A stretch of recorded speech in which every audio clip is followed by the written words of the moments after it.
And good afternoon, Wildcat fans, and welcome out to Wildcat Stadium here in Pineville, Louisiana, where it is time for the home opener for the Louisiana Christian University Wildcats. And, man, just excited to be here today. Couldn't think of a better way to get things going here in LCU football. They are 1-1 on the season, and I am Doug Gann with 446 Sports, delighted to bring this one to you and to bring you LCU Wildcat football all season long. I want to take this opportunity to welcome in our broadcast partner who's going to be with us for a lot of the home games this year. Here today especially, it is Marshall Leffler. Marshall, a veteran of the radio business and football. And Marshall, welcome aboard. Beautiful day in Pineville for the home opener. Couldn't think of a better place to be if I was in Sinlaw this evening. Look, the view, I don't know if you've seen the view from up here before, but we overlook the expressway and a couple of businesses, and it's just picturesque, I guess is what they call it. Yeah, and coming in, the sights were one thing, the smells were another. There's a nice tailgate scene going on out there, and it's a great evening for this home opener, second conference game of the year. Really a shootout between these two teams last year, almost 100-point score between the two. Took LC's offense until the second half last week in the conference opener to get going. So I will be looking at this offensive unit for the Wildcats to see if, A, they can keep pace with Wayland Baptist, came up a little short last year, but also can they get that offense going in the first half here at home to continue this conference season. Yeah, you're exactly right. You know, last season, 49-44, and we talked to Coach Ben this week. A lot of opportunities in that game, but just was unable to finish it off. Of course, that year last year, you saw a little bit of that where it was just some difficult things. One thing that we also talked to him about, and we'll get into Wayland Baptist just a little bit, was that just a slugfest, a heavyweight brawl over in Langston, Oklahoma last week. The Wildcats come on top of that one, 31-24. It was a late touchdown following a big pass on 4th and 4 that Coach Ben and the Wildcats went for it. Bryce Perkins hooked up with E.J. Scott down the sideline to go and get it inside the 5. It was a penalty that brought some of it back. But, man, to go and finish a drive like that, to come from behind. They played from behind most of the way, had a big 81-yard touchdown to open up the second half, and then on the ensuing possession, they were able to scoop and score on one of those. Jordan Oglesby just causing havoc on defense. But what do you take out of being able to play a game and get that kind of resiliency out of it? Well, not only did they score with less than 2 minutes to go in the fourth quarter last week, but also to close out the first half, with 20 seconds left, they were able to get down in field goal range and put points on the board on their last possession of that half as well. So the way it was a back-and-forth game, especially in the second half and especially in the fourth quarter, certainly nice to see Ben McLaughlin's offense able to complete that 2-minute drill and score when it counts. They got the 2-point conversion there too late, just exactly when you needed execution. The Wildcats got it, and huge to see on the road. Look, you know, you talked about that field goal that they got into in line. Our play of the game actually was Levi Hilborn, who is the kicker. 3 for 3 on field goals, had a couple of PATs, couple of touchbacks. Just, you don't often see special teamers going in there and getting the player of the game, but he kept them in there and gave them an opportunity to get points, because if you go in there, you take conversely the other side of it, they missed a field goal, did Langston. They had one blocked, did Langston. And so if you turn those things around and LCU struggles on that and Langston doesn't, well, you're going at an 0-2 start, which is where Langston is.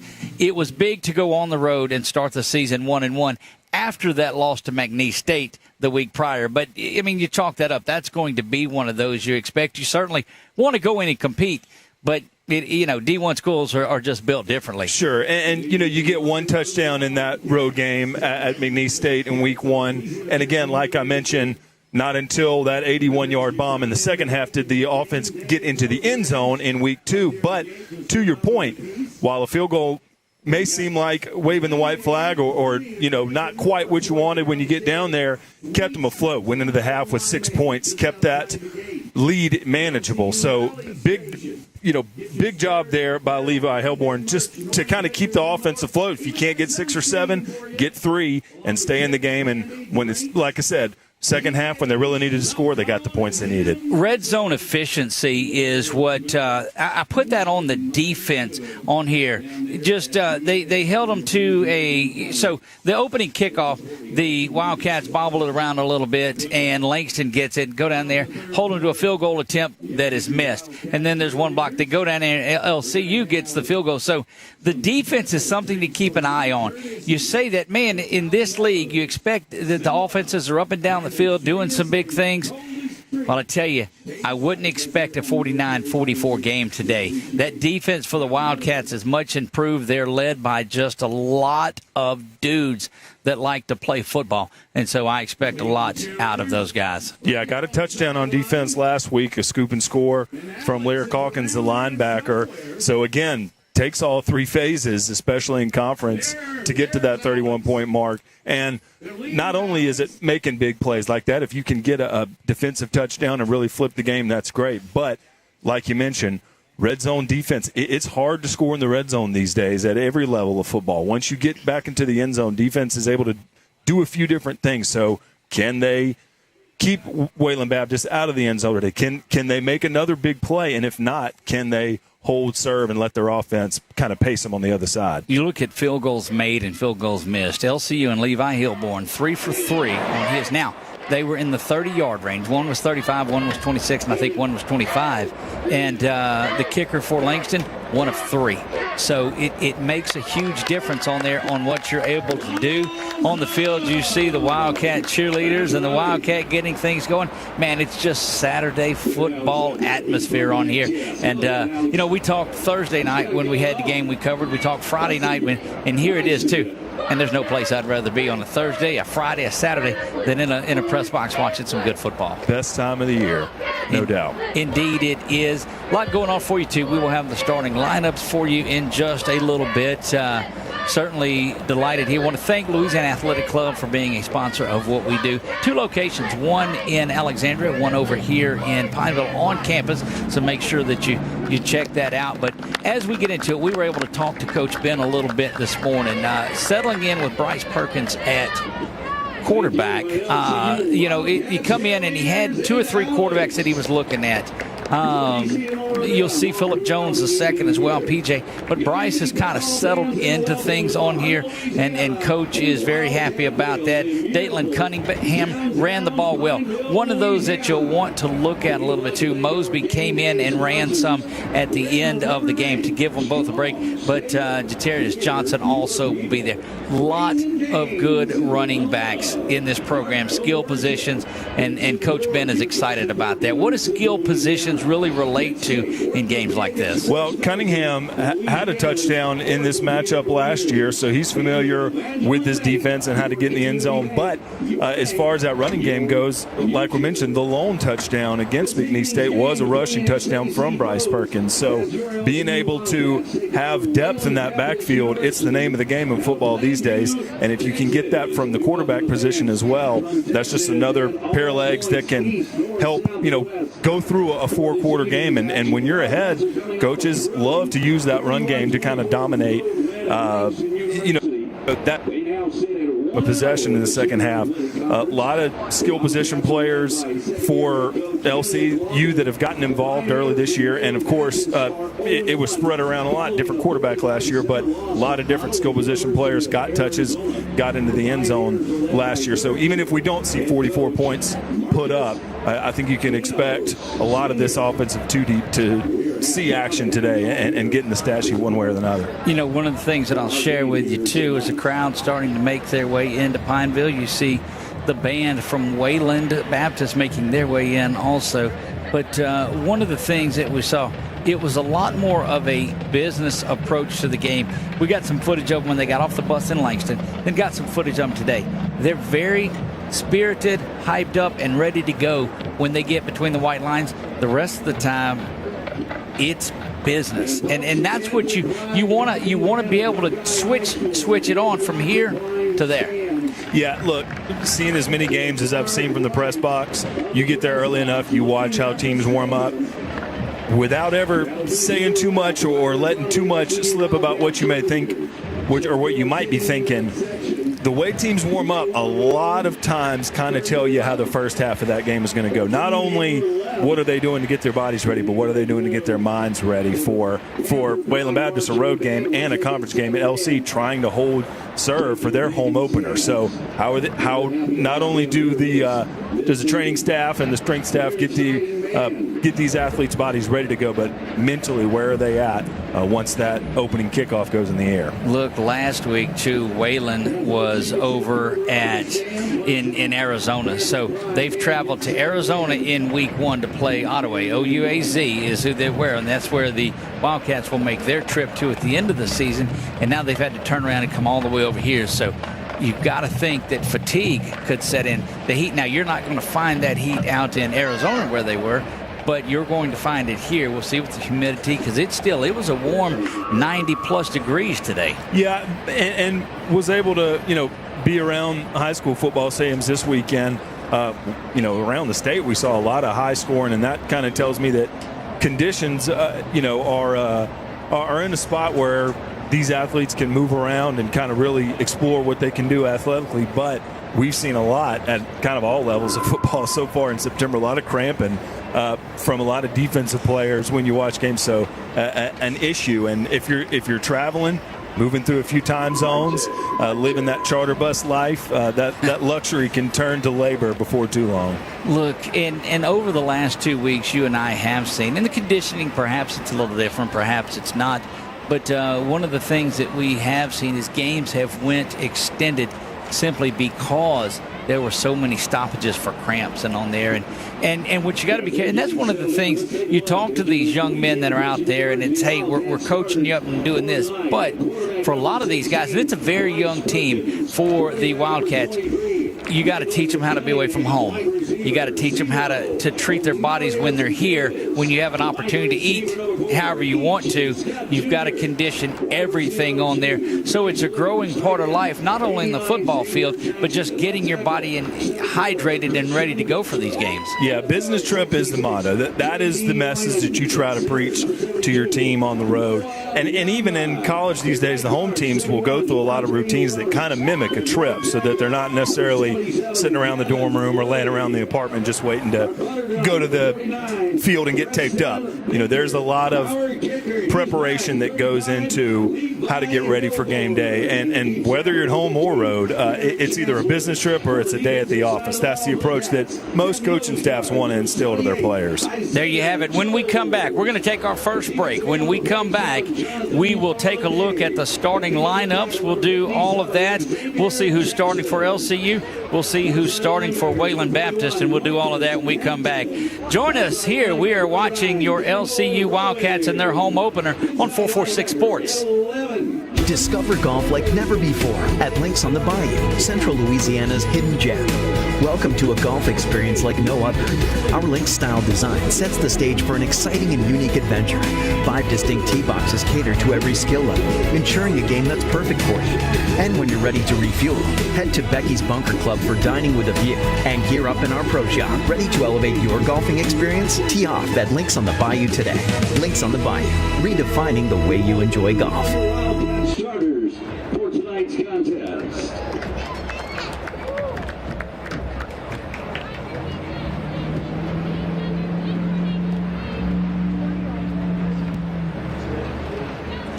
Yeah, so what happened out there tonight? We struck out at home with leftovers, then we remembered walk-ons. What effect did the situation have? Spirit soared. Nick took on a burger. Jen obliterated her ribeye po' boy. Speaking of spirits, Laura even scored a real tasty cocktail. She needed that. Any lessons learned today? Yeah.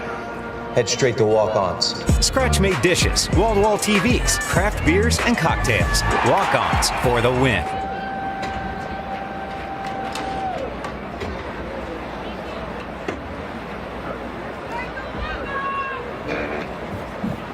And we're back here at Wildcat Stadium in Pineville, Louisiana, getting ready for the Sooner Athletic Conference game of the week. So delighted that anywhere around the country you're able to tune in and watch us on there. Let's take a moment to take a look at the starting lineups. First for your LCU Wildcats. At quarterback, it'll be Bryce Perkins. He's the redshirt freshman out of Van Buren, Arkansas.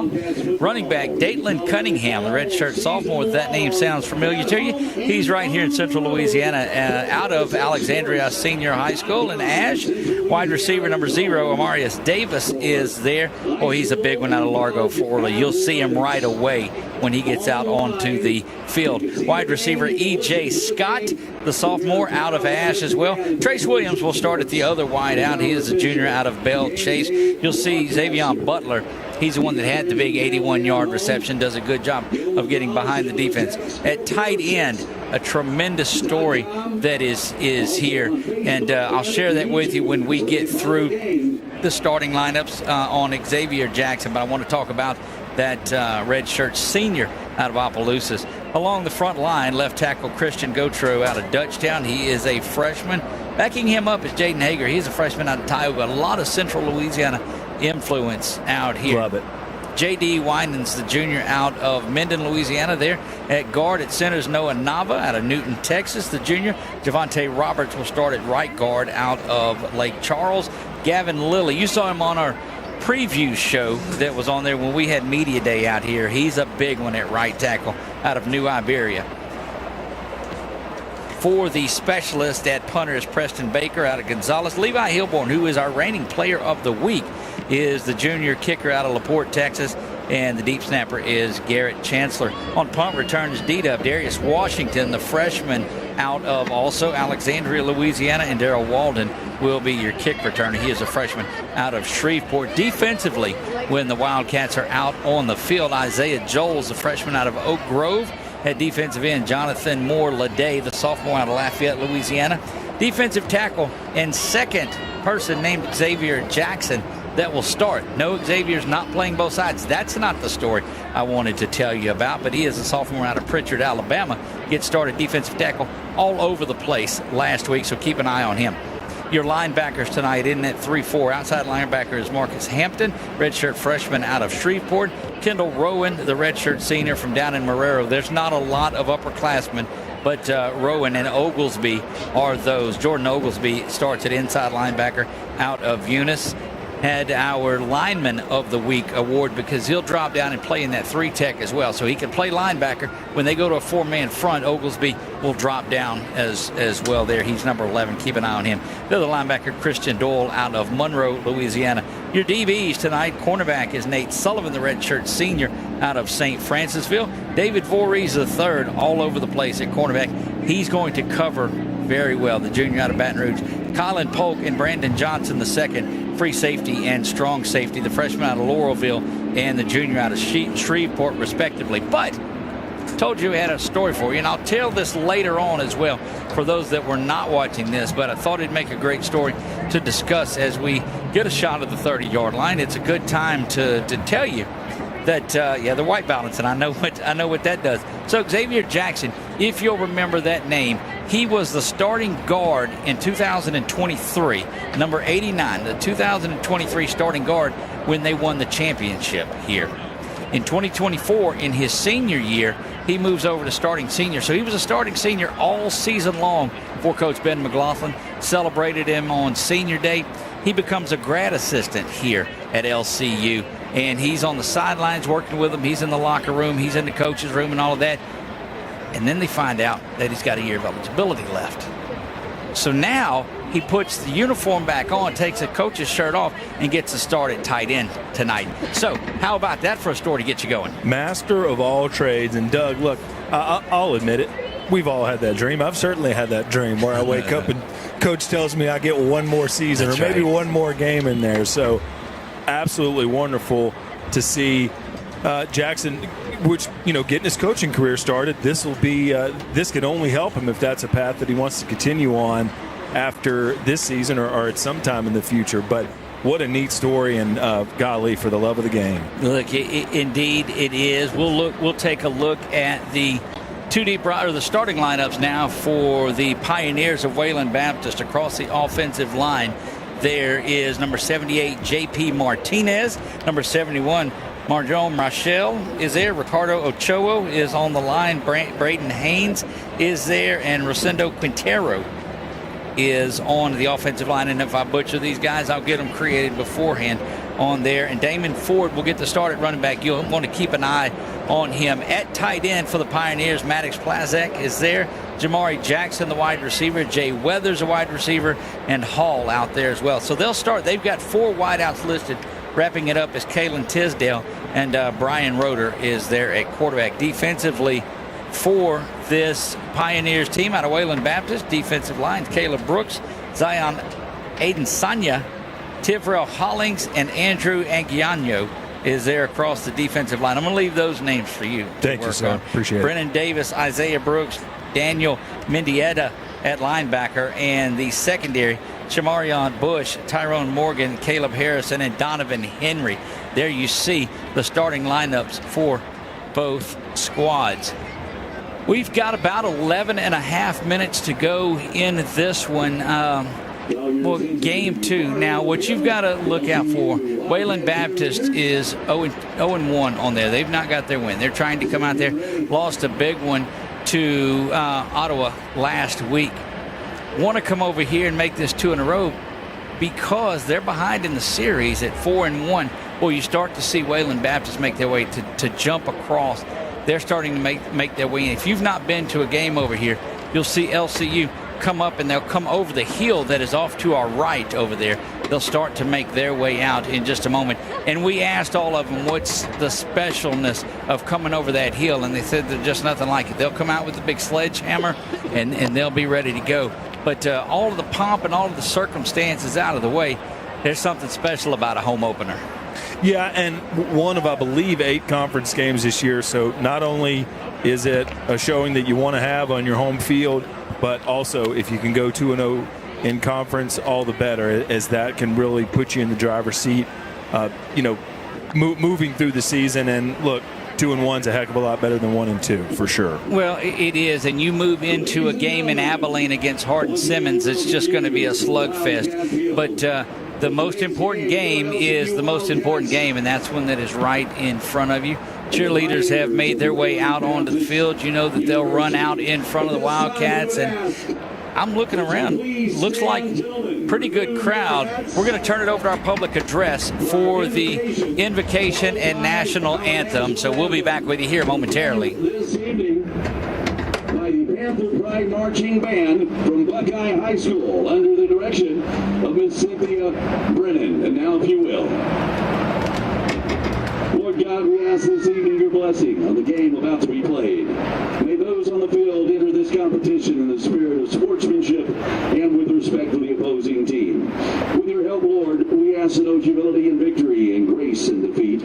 We ask, Lord, that you bless each one of us here tonight, especially the players, coaches, officials, students, and parents, and let us all represent our schools and our communities with respect. Lord God, we also ask special prayers in memoriam for the 24th anniversary of 9/11, just 2 days ago, and as well as recent tragic events in our nation. With that, we ask for a moment of silence.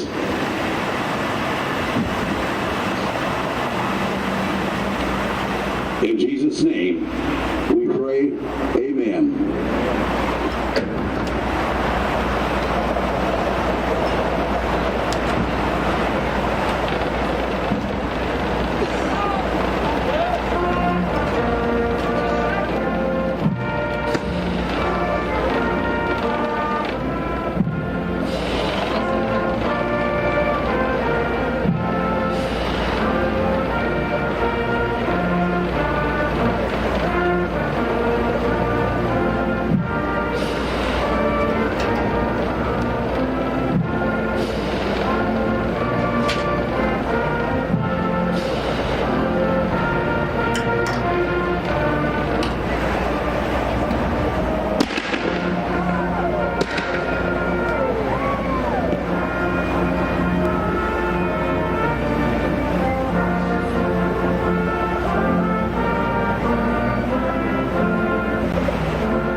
executing the Panther Pride Marching Band. There we go. The fireworks are going off, and the Wildcats are starting to make their way up the hill. And Marshall, this is the first time that you've been a part of this, and you'll look out to the right. But take us through the – well, I don't know if they're going to send the captains out or they're going to wait. I think they may send the captains out, but won't you take a look and let us know who the captains are tonight? Yeah, captains are kicker Levi Hilborn, junior from LaPorte, Texas, and number 50, the nose guard, Jaden Washington, the senior from Marion, Louisiana, former Union Parish farmer for the Wildcats. And looks like for Wayland Baptist,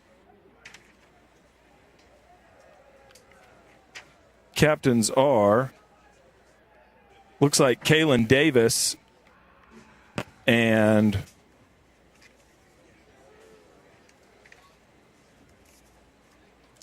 Brennan Davis for Wayland Baptist.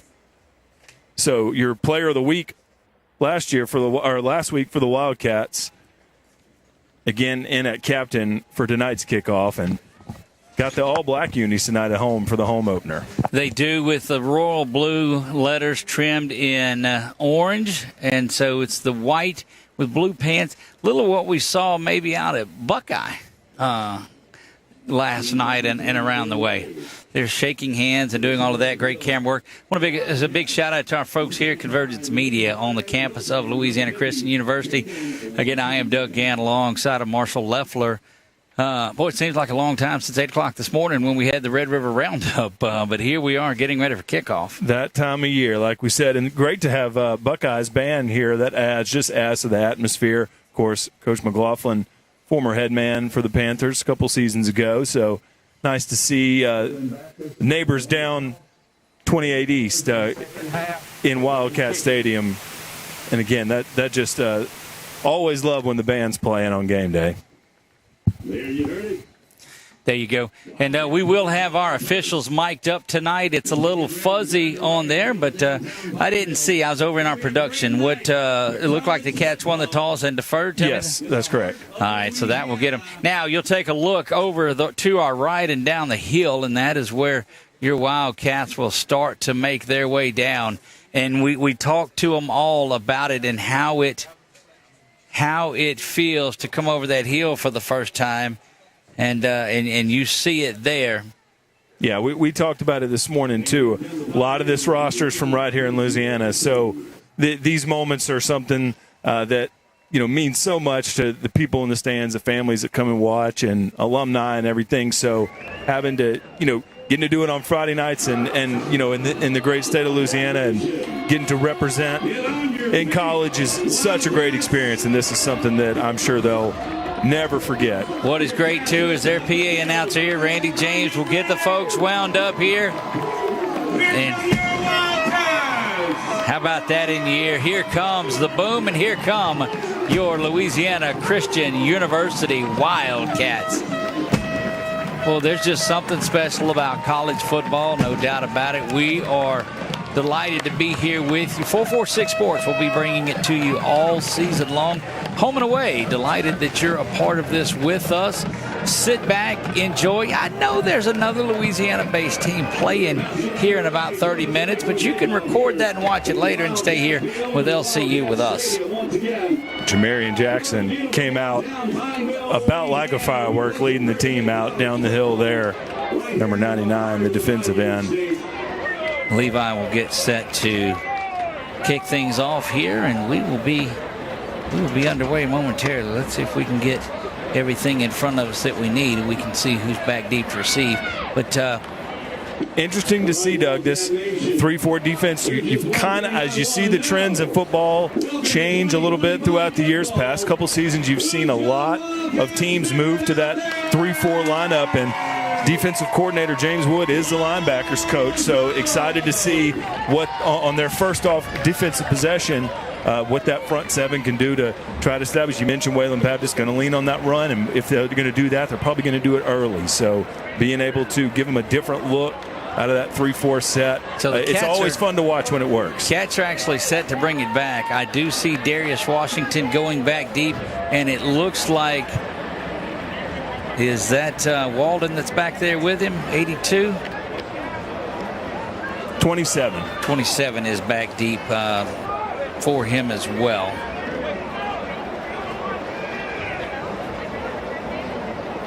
So Brooks and Washington. Washington at the top. We'll see.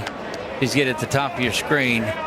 You see the football and back into it there, getting set to kick this off. Wildcats hoping that they have better success on the opening kickoff than they had just a week ago.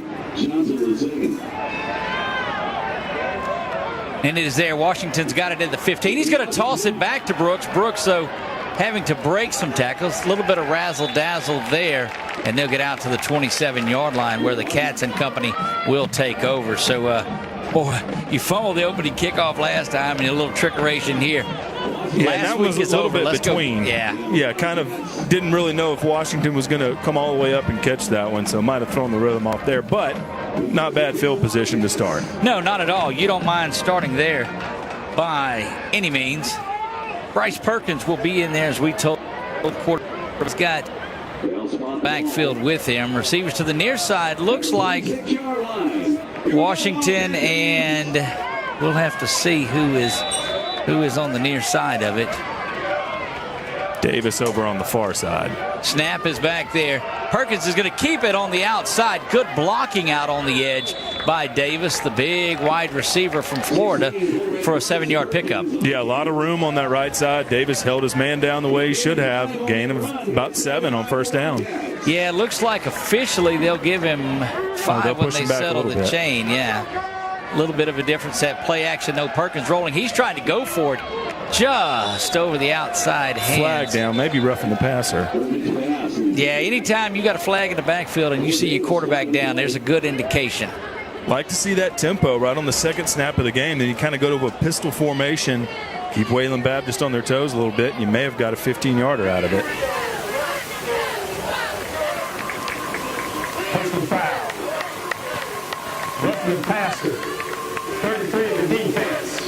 15-yard penalty, automatic first down. There you have it. Roughing the passer is, in fact, the call.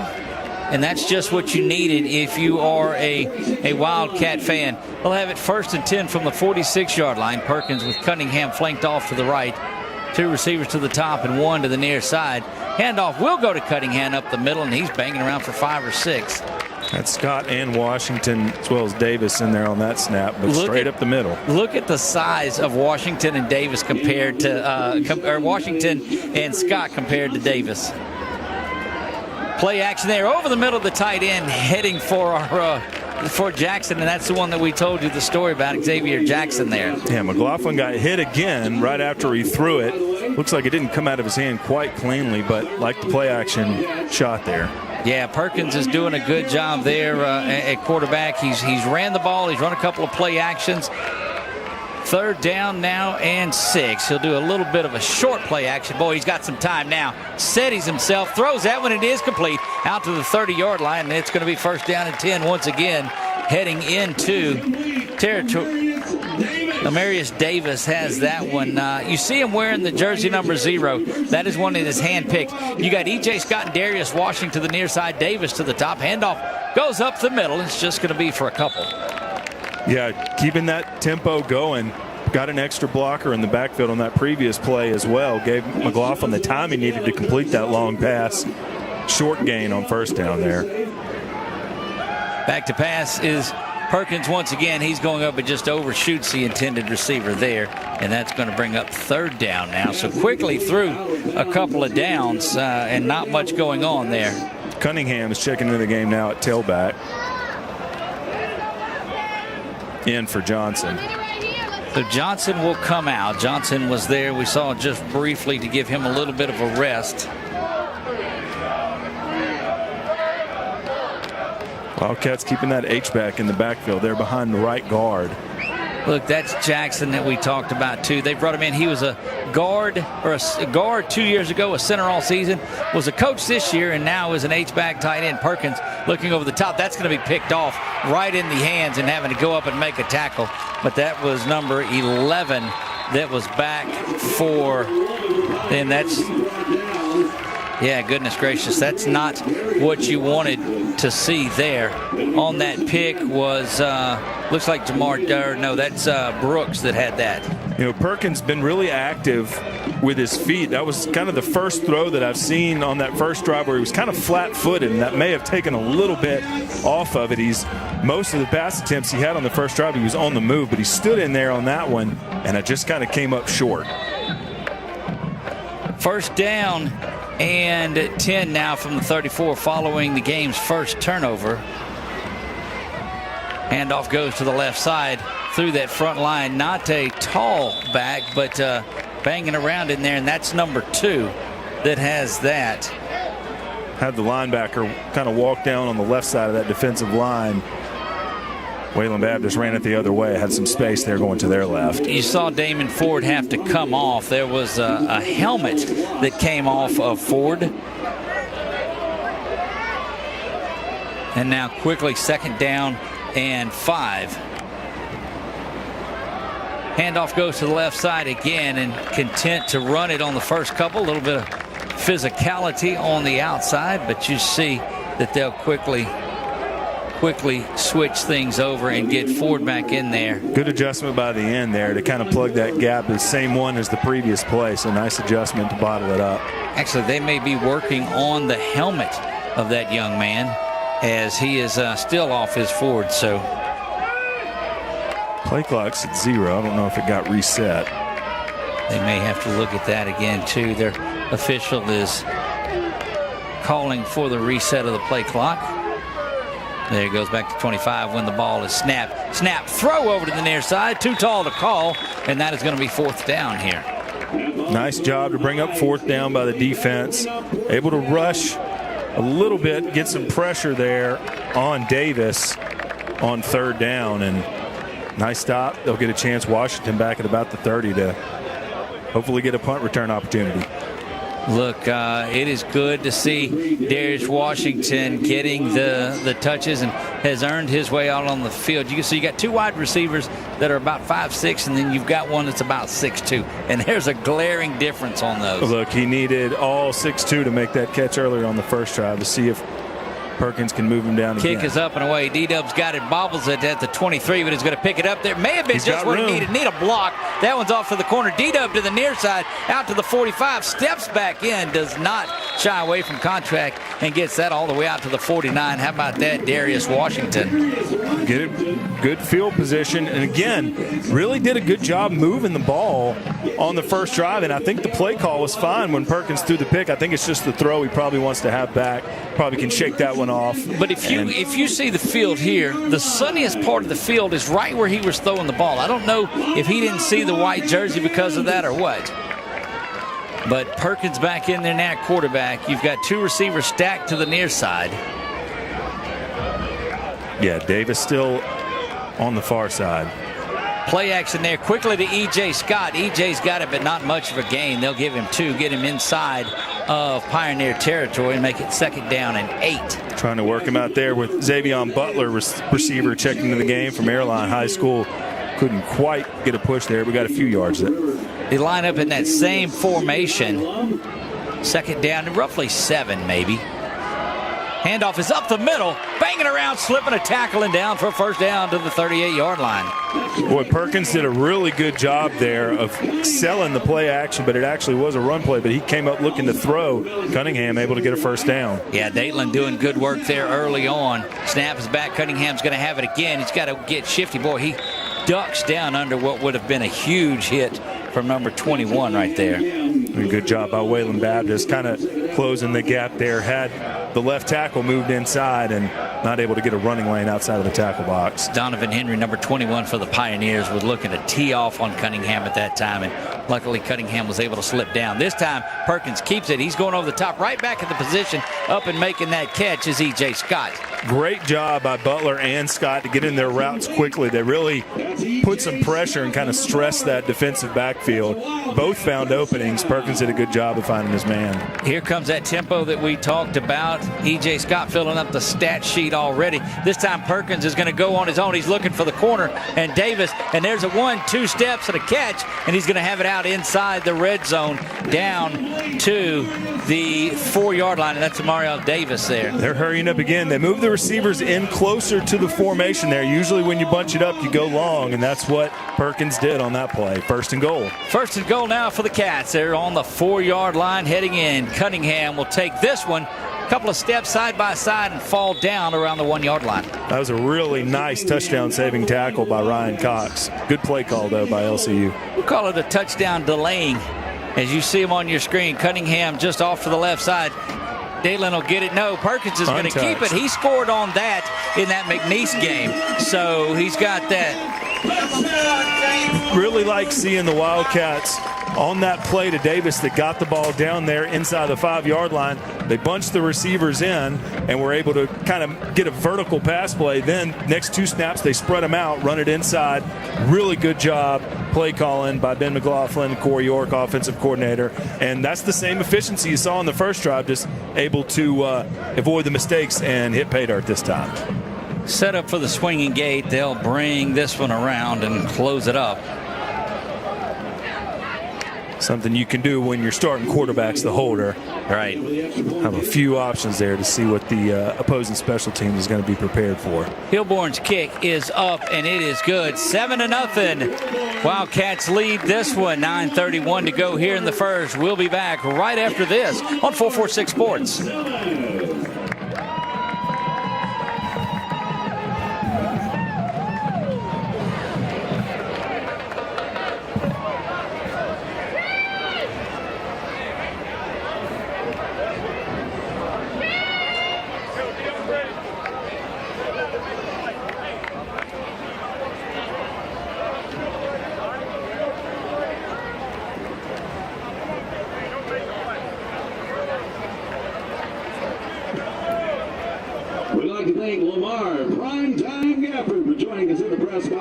Covering the Wildcats this evening, Sinlaw Preps. Follow them on Facebook and online. Back here, getting ready to get things going. 7-0 Wildcats lead. That will have the drive recap for you here in just a moment. Gilbert tees it up. Wildcats on the 35-yard line. Not getting it updated in our system, but we'll get back to that momentarily, hopefully. Looks actually, that's Preston Baker in there at kicker. See if he can put his leg into it here. Preston steps up to it, drives that one. It's going to be high and back to the 9-yard line that it's gathered in there, taken off to the left side. Oh, and he's hit like a brick wall in there. My goodness. See who that is coming off that made that. That is number 41. Looks like Marcus Hampton, the freshman out of North Dakota, came up and made that hit. My goodness. Yeah, Christian Doyle in there as well, kind of helped stop the momentum. And those kind of hard tackles are sometimes what you see on kickoff return. Look, that's exactly what you wanted out of there. So they'll go back over to Wayland Baptist now, and Ford back in the game at running back. First play, and his helmet came off. He'll get it to the far side this time. Looked like they tried to get him to the edge because they tried to do that on the first play as well, but a host of Wildcats get him.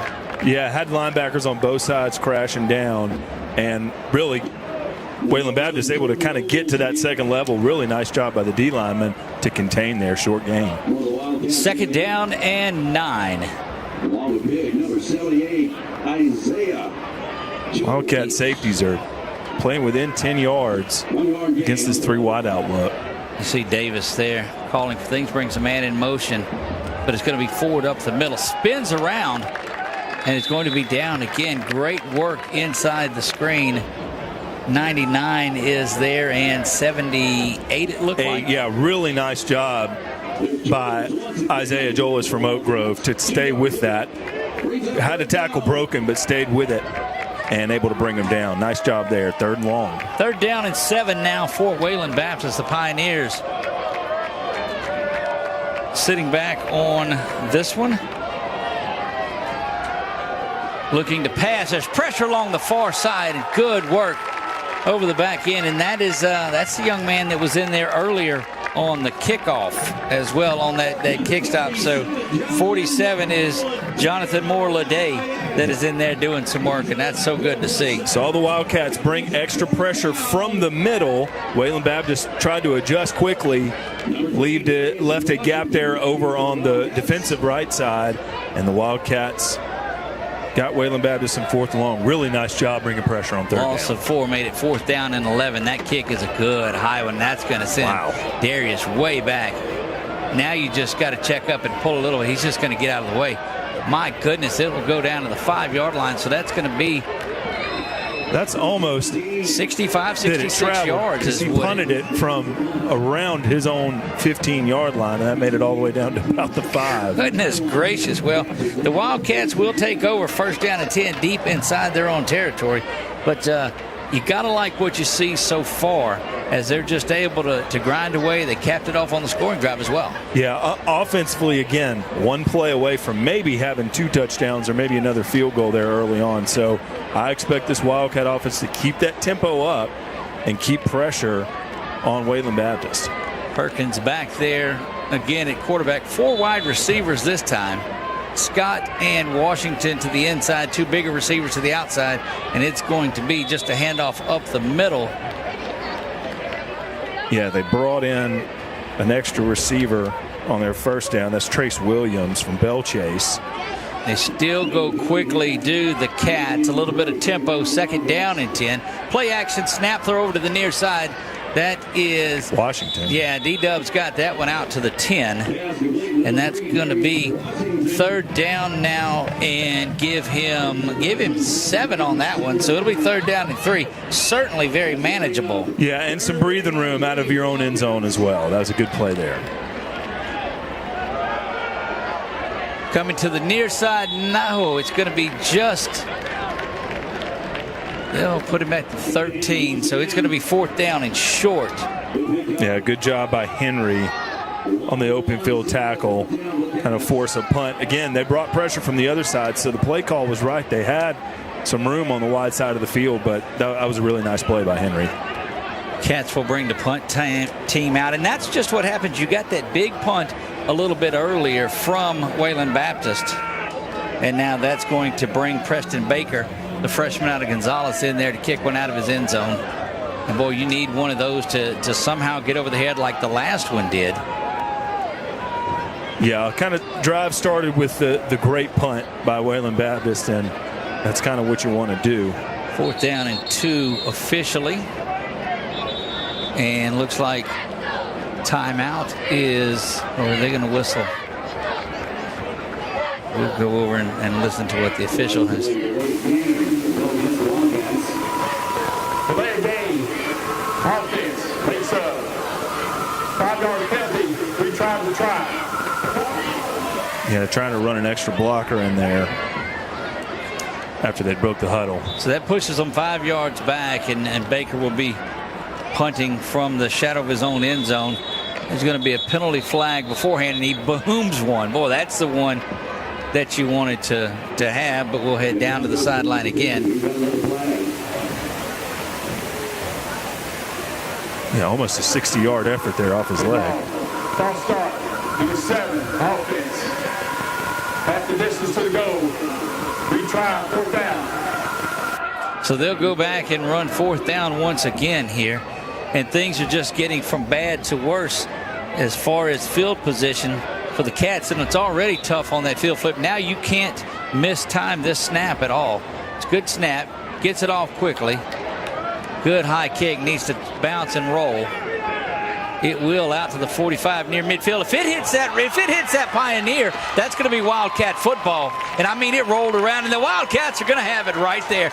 And that is just some bad luck if you're Wayland Baptist right there, my friend. That was the long snapper, Garrett Chancellor. The first effort on the 50-yard punt was actually a little bit low. That was a perfect snap, and Chancellor was untouched all the way down, and he comes off the field, forcing that turnover, and this will be right where they started their previous drive after the kick return. And it was the gunner and the cover man that were just doing battle. Had nothing to do with the play. I don't think either of them said. They were just blocking to the whistle, and it rolled. You saw everybody else standing around. It hits the leg of the of the Wayland Baptist Pioneer, and it's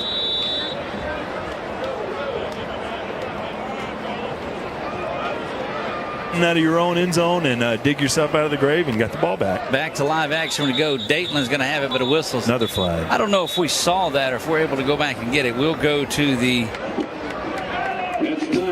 timeout is taken. Okay. We'll look down here and see it's a Wayland Baptist timeout. We'll look down. I don't know if we have that play to look at again or not. If we do, we'll go to it. But a really nice job regardless, just on coverage. The kick kind of took a while to make it to that part of the field, and by the time the ball had actually rolled its way to where the returner was, again, good job by Wildcat special teams to be in position. If you're late or if you're not moving to where you're supposed to be on your lane there on that punt, you wouldn't be in position to cash in on a mistake. It's exactly what they did there. Well, you look inside the huddle right there on this Wayland Baptist timeout, as you normally have one coach that's in there talking to it, but each position coach was in there talking to the O-line, talking to the running backs, talking to the quarterbacks, and Coach Ben was addressing everybody. They know that they've got an opportunity on this one to, if they can capitalize on this thing, it gives them a 2-score lead, and the defense is playing pretty solid. We are 5.5 to go in the first quarter of play. Perkins, 2 receivers to the top, 1 to the near side. Play action is there, going over the top after it, and D-Dub is out there. He's going to get tackled well before the ball gets there, and that is going to be a flag, and that's just the speed and the work of Darius Washington. But I've got to think that that young man, number 2, is a little aggravated because he's the one that was blocking up Damon Ford, or that's Tyrone Morgan. Ty Morgan gets that one.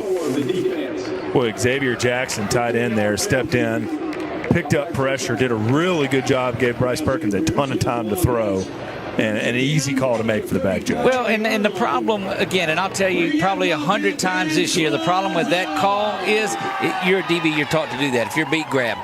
So handoff this time goes to Cunningham. Cunningham's going to find no kind of room, and it'll bring up second down. I think he might have slipped making a cut off that right foot. Didn't quite explode the way he probably expected.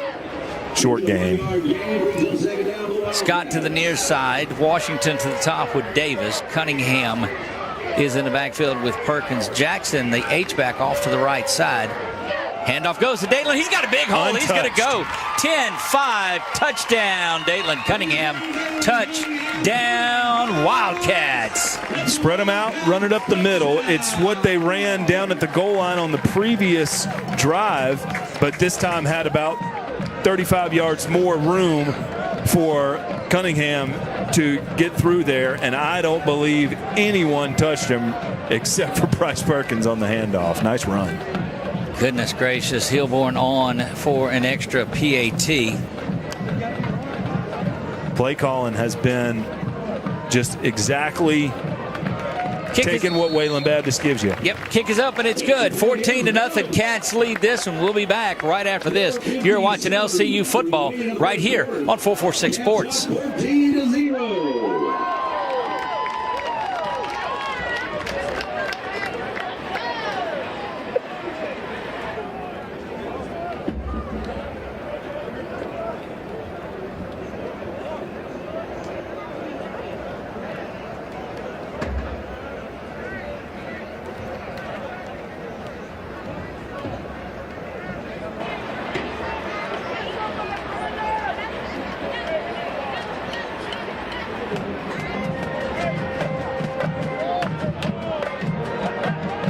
Back to Wildcat Stadium. Doug Gann alongside of Marshall Leffler. And Marshall, this is just about as good a start as you could hope for if you're a Wildcat fan. Yeah, crowd has settled in here midway through the first quarter, and Wildcats are rolling. Offense, defense, and special teams. They've got a sack on third down, got a turnover on special teams, and besides one little mistake on offense, that unit has been firing on all cylinders as well. Yeah, they have. And, you know, you talk about field position. That punt that was here, it was a good punt to get it out of there.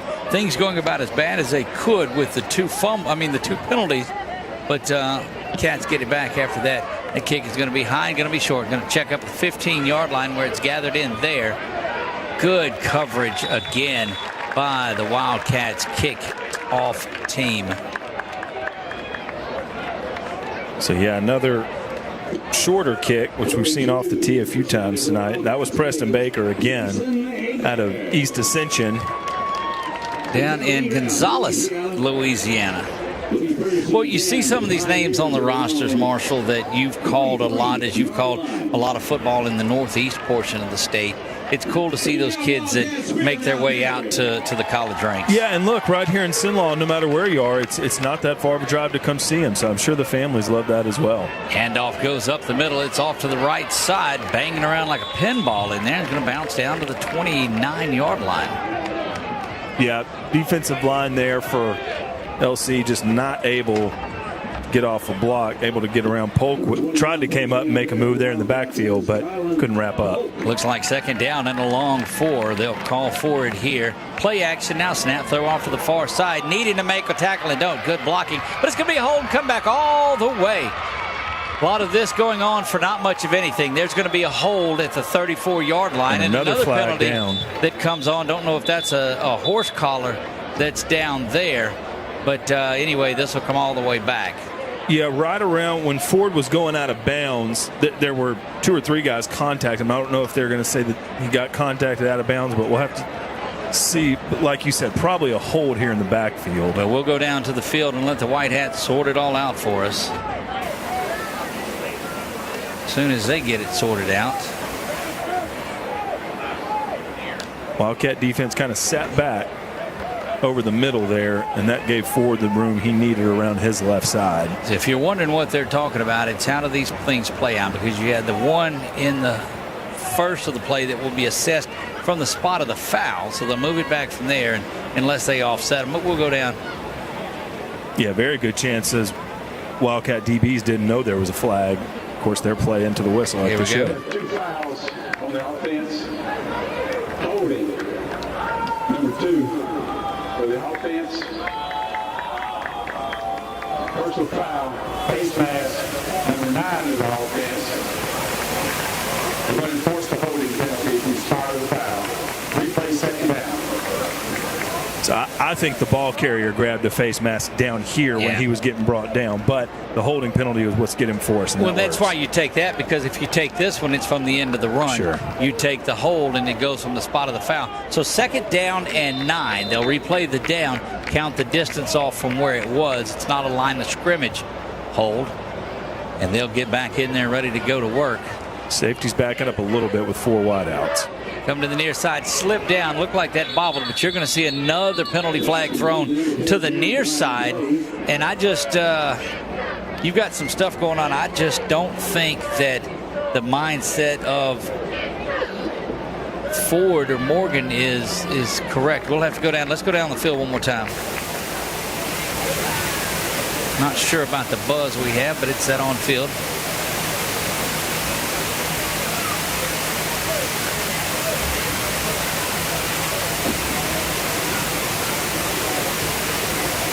Ineligible downfield player, offense, 5-yard penalty, replay second down. There you have it.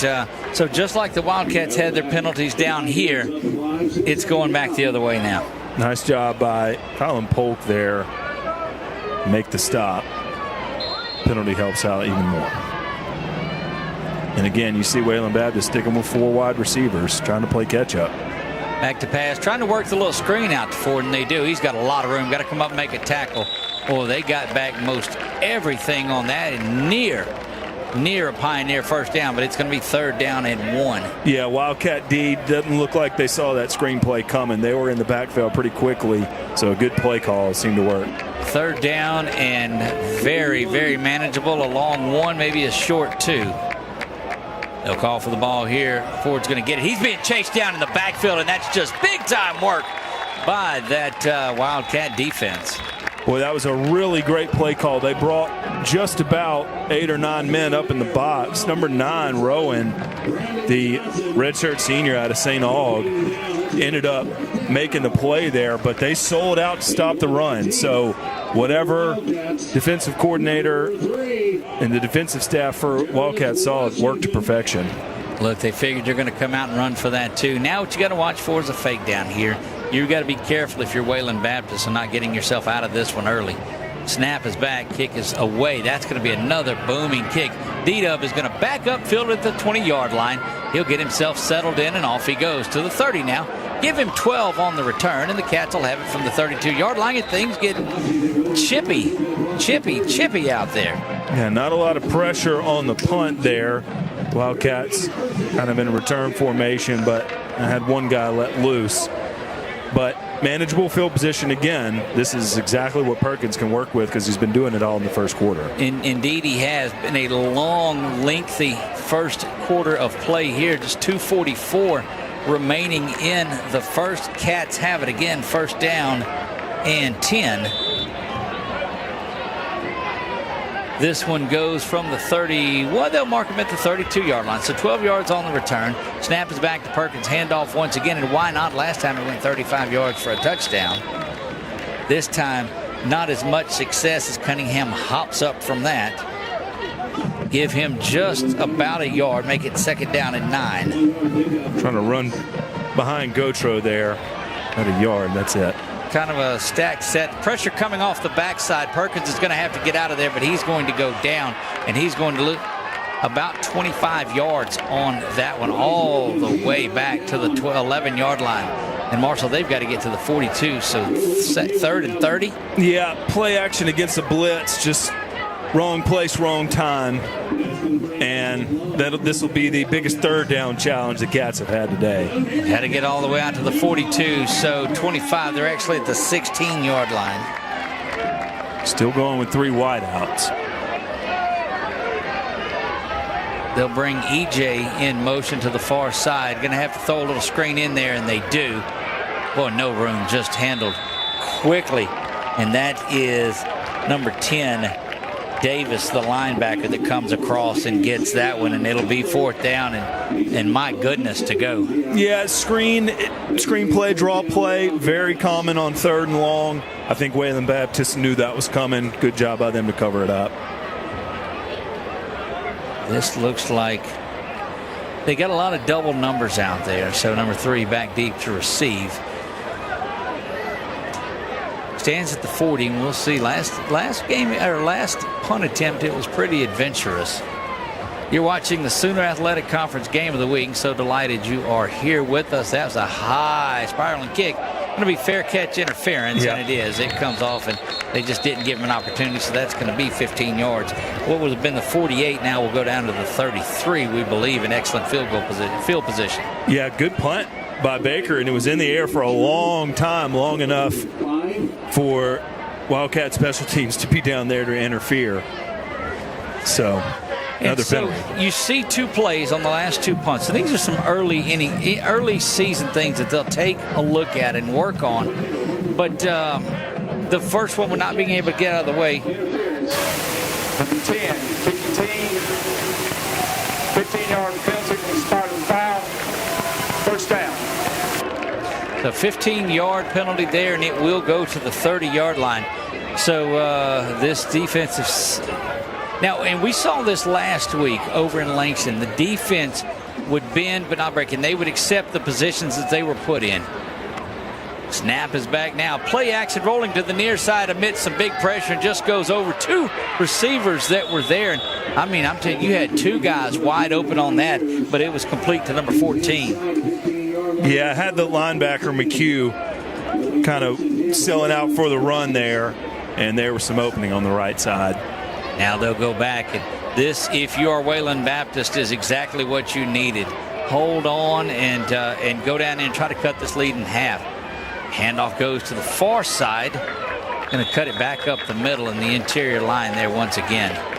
Yeah, first snap in the red zone, and really just after that previous play, McHugh comes right back in and makes a nice tackle. Good job by him. Second down and 9. Just a yard was gained on that one.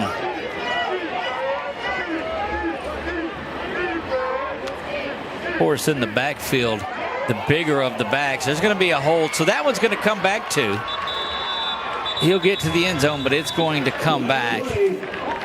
Yeah, LC brought most of their front 7 to that side. Really not sure how he was able to withstand all that contact, but like you said, it may not matter. We'll turn it down onto the field.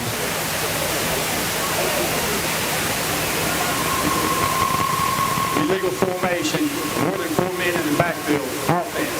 5-yard penalty. Replay second down. Penalties have really hurt Wayland Baptist in this one. Now it is 2nd down and 14, it looks like, following the 5-yard penalty. 3 seconds remain here in this first quarter of play. Should be the final play in this one. 2nd down and 14. Can, of course, get a first down without getting the touchdown. Have to get into around the 5-yard line. LCU has owned this quarter, trying to keep it clean.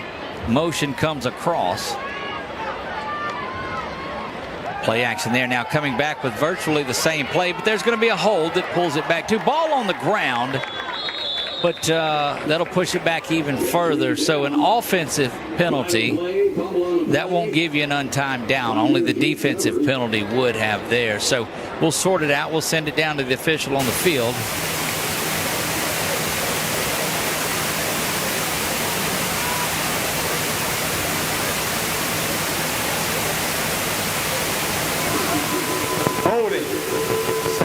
Offense, 10-yard penalty, repeat 2nd down, end of the first quarter.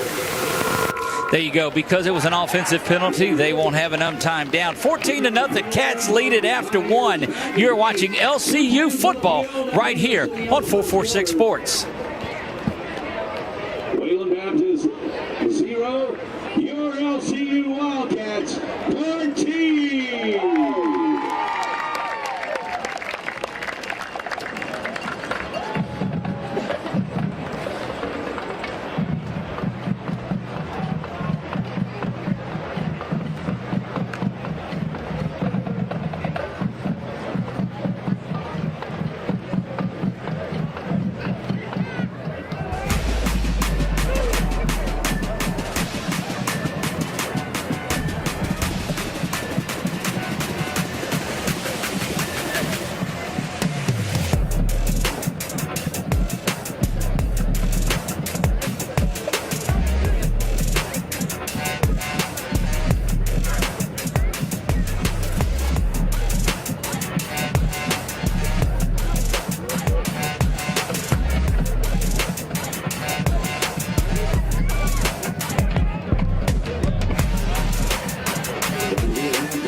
And we're back here, second quarter action from the Sooner Athletic Conference. It is the Sooner Athletic Conference game of the week, and we are so glad that you are in watching this. Doug Gann, Marshall Leffler with 446 Sports. Third, there's repeat, 2nd down. It is 2nd down and a long way to go. Have to get to the 5. So, hey team, back to pass now, looking wide open again, and boy, just a couple of busted coverages there, and that's going to be a 28-yard touchdown that, my goodness, Marshall. Yeah, Wildcats brought some pressure there, and I think they kind of sold out some coverage to try to speed up the quarterback there. QB got it off literally just in time. Good job by Davis to get rid of that ball because he was about to take a sack. So good job by him to stand in and get the ball there on the swing pass to the outside. And we saw the play earlier where they brought pressure that got to him. This time it just got picked up. Yeah, seems like a little bit so far. These coordinators are just kind of playing rock, paper, scissors and see if what their play call is going to match up with what the opponent is doing. For the most part, it's going the Wildcats' way, but they've guessed wrong a few times. That one's up and good. We'll leave it right here. We just had the break at the quarter break, but it seems like in between there that that Pioneer coaching staff put in a pretty good play. Yeah, and look, you see what LC's been doing on really all three phases, but especially offensive defense, giving the Pioneers different looks. On the previous play before we went to break, Jaden Washington and Xavier Jackson, the D lineman, right before the snap, shifted left. I mean, just right before that ball was snapped, they both slid over one step to the left. That's where the protection got mixed up, and that was exactly what drew that holding penalty because their assignments got swapped just a half second before the snap. offensively, we've seen a lot of different formations from the Cats on offense. Defensively, out of the 4-3, those linebackers seemingly doing something different on just about every snap. So while it's a one-touchdown lead, to me, Wildcats, for the most part, were able to control that first quarter by keeping the Pioneers guessing from snap to snap and keeping it going with tempo as well. You're exactly right. Brooks and Washington back deep to receive. Brooks to the far side nearest the scoreboard. D-Dub is to the near side. And working to kick this off now, set and ready to go. Well, you had an opportunity to march down the field and make it 21-0. And now here it is, a one-score game. That is going back. D-Dub's going to come up and field it at the 6-yard line. A little bit of slip, but he is off and running. Trying to find a seam in the middle before he's brought down at the 27. And that's another big run back for Darius Washington, the true freshman out of Alexandria. Got a nice block from Caleb Brumfield, number 54, freshman linebacker out of Riverside Academy. Kind of gave him probably 5 or 6 extra yards as he moved from right to left. Perkins and company will make their way back out there. Boy, since that big run by Dateland that went to the house, you haven't seen a lot of effectiveness out of that offense. Switching things up, and they send, they've got Davis to the near side with EJ and Washington to the far side, it looks like. I'll have to check that receiver on the far side. Handoff, though, right up the middle, going to try it again, and they do get 12 yards. Does Cunningham. Well, he's putting up some bigger numbers. We'll get some stats on what Dateland has for the day here momentarily. Yeah, J.D. Winans, offensive lineman out of Minden, got a hole going there. First down. Now they can match it up with play action. Going over the top, unable to get that, just too tall to call. Yeah, a little bit of an overthrow from Perkins. Davis was trying to get into his full stride to catch up to it, but he got jammed right there at the line of scrimmage, probably threw him off a step. Indeed it did. 14-7 here. 14-25, so early on in this, it is second down and 10. Handoff will go off to the right side. Good blocking by that offensive line. And look, make no mistake about it, Coach York told you the way that offensive line goes is how this team goes, and they have been going on the last 2 or 3 plays here. Third down now and 2. Ball got tipped at the line of scrimmage there. They let the front 7 through on that tunnel screen, but it gave Perkins no time at all to get the ball out to the right. We'll see if Baker and those guys come back out there, and it looks like the punt team is coming on after a loss of 4 makes it 4th down and 6. And boy, just momentum has swung mightily over to Wayland Baptist here over the last 2 or 3 minutes of game time. Yeah, look, really no problem with the play call after a nice first down run. You go play action, try to get it down to Davis, but that's an overthrow, and that gets you into second and long quickly. Snap is back, kick is up and away, and another booming kick going to be returnable to the near side, but there's that Wildcat kick coverage on there, and they'll start at the 19. Tackle made there by Caden Brumfield, also out of Riverside. Good job to get down there and make the stop. And Pioneers haven't had, other than just one drive, Cats have been able to keep them kind of behind the 25 to start their offensive drives. We'll see what adjustments were made there defensively. You need this defense to come back out and make a little something happen here.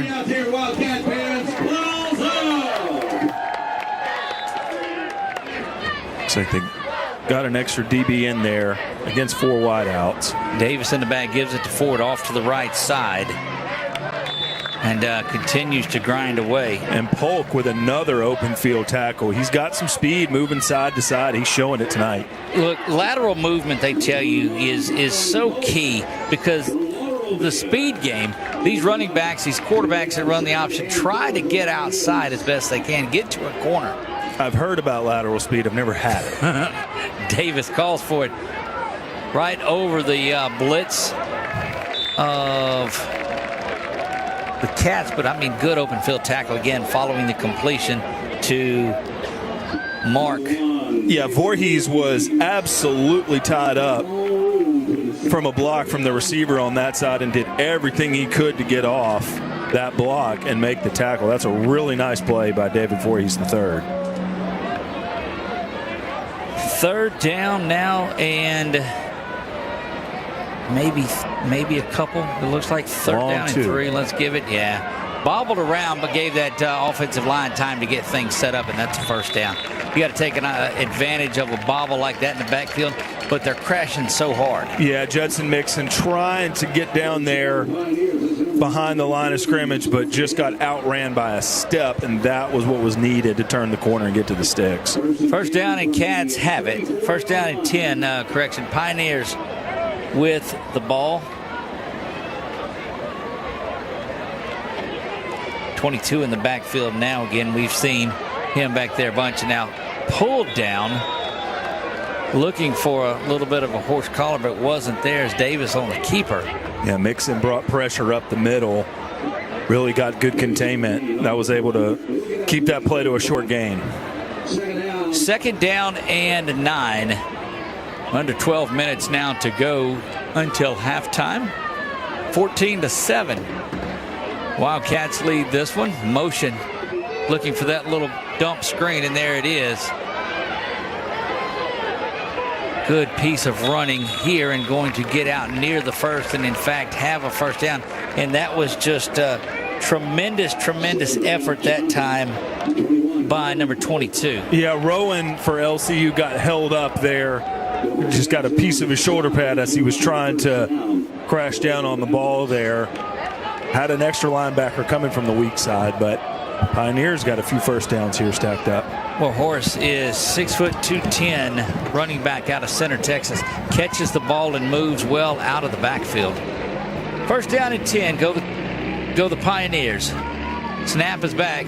Going to play action there. Davis going to keep it himself, and he just gets hammered out near midfield. Flag. They're going to throw a flag in very late, and I think that he throws it in the ground like that rather than up. So let's go over. A lot of times they'll throw it up in the air when it's that personal foul variety. For it to go right into the ground like that. Yeah, it was the line judge that was on the far side. Wasn't necessarily on the play side, but he clearly saw something. I mean, right at the end of the play he comes in and does it, and you just don't know if it was something after the play, but we'll go down and find out.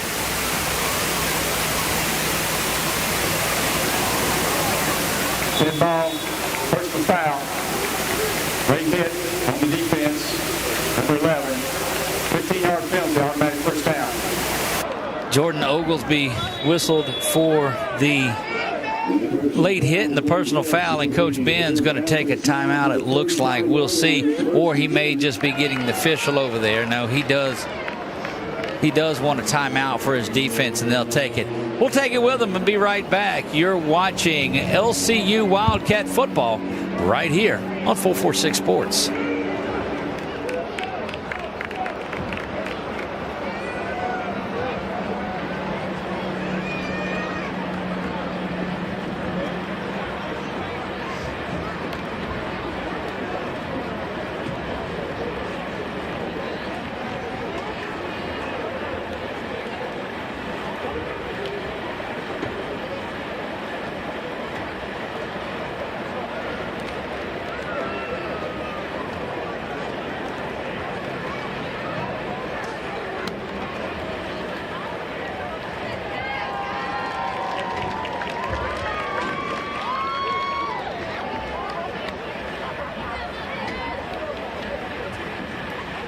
Back here, and Coach McLaughlin not happy about it at all. He has made his way out all the way onto the field to talk to that line judge that is on the far side of it.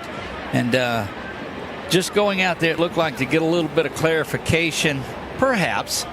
Yeah, the play call had all 4 Wildcat linebackers just right there in the middle of the field. So when the back, went through and got to that level, they all kind of crashed down on him. So could be interpreted as a late hit, but really they were just all there literally waiting for that back to come through there. And you saw Coach McLaughlin making that same point, it looked like, from up here and saying, look, they're playing to the whistle. Yeah, and Oglesby didn't come from away from the play. Right. He was really one man away from that being his tackle responsibility anyway. So, but nevertheless, 1st and 10. Defense has got to settle in here. Back to pass. Now going to be a hold, so this is not going to work out for Wayland Baptist at all. Yeah, a little read option there, and probably going to be a holding penalty, but really a good job there by Oglesby to kind of keep that card on the Wildcat side, chasing him out of bounds, avoiding a late hit, but also containing just in case. Offense, 10-yard penalty. Repeat first down.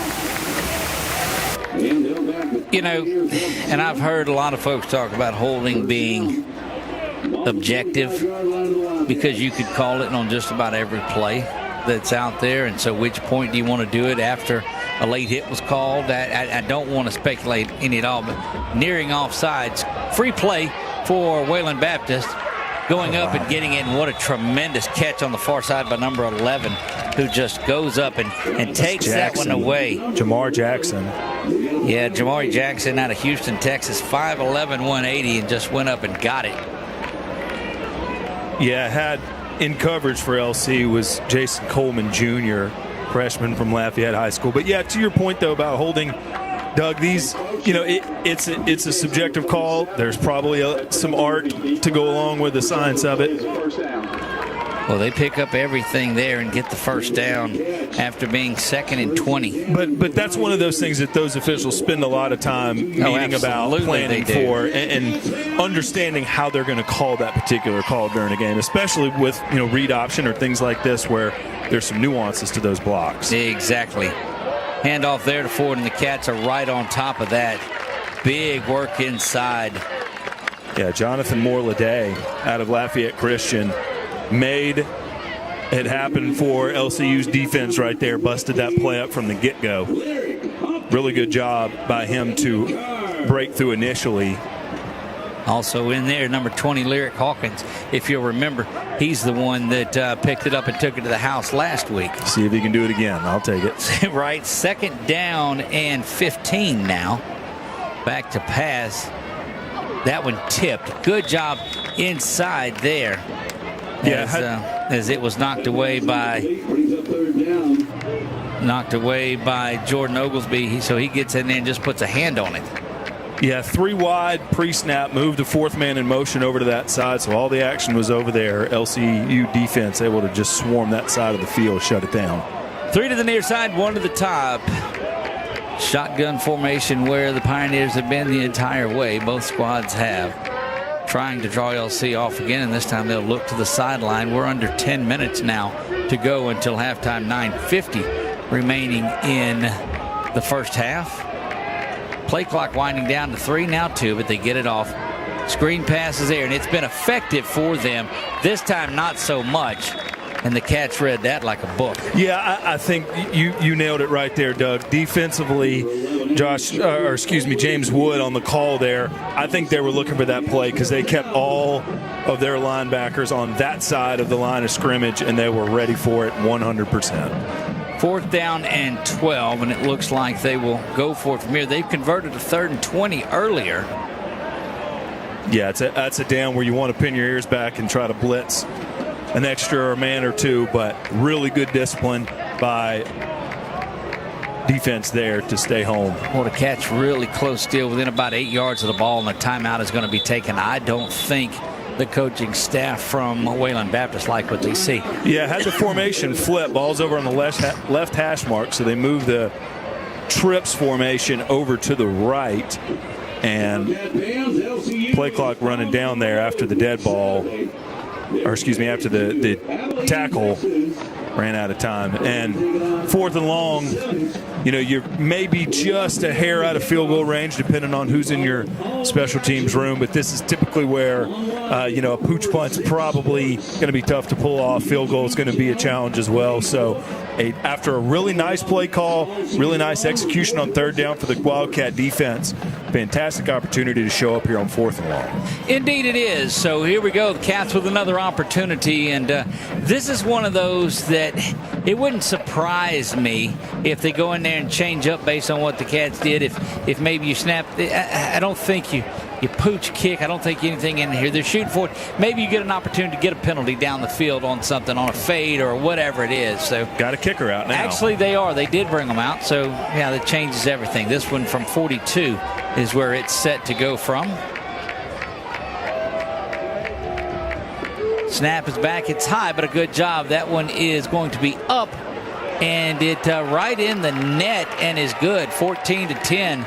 42 yards out on the field goal, and drawing it within just a little bit more there. Yeah, so. Looked like that might be right at the tip of his range as far as in game, so that might have been part of the decision process as to whether or not you want to go for it 4th and 13. We're going to take a quick break here. We'll be back in 30 seconds. You're watching LCU football on 446 Sports.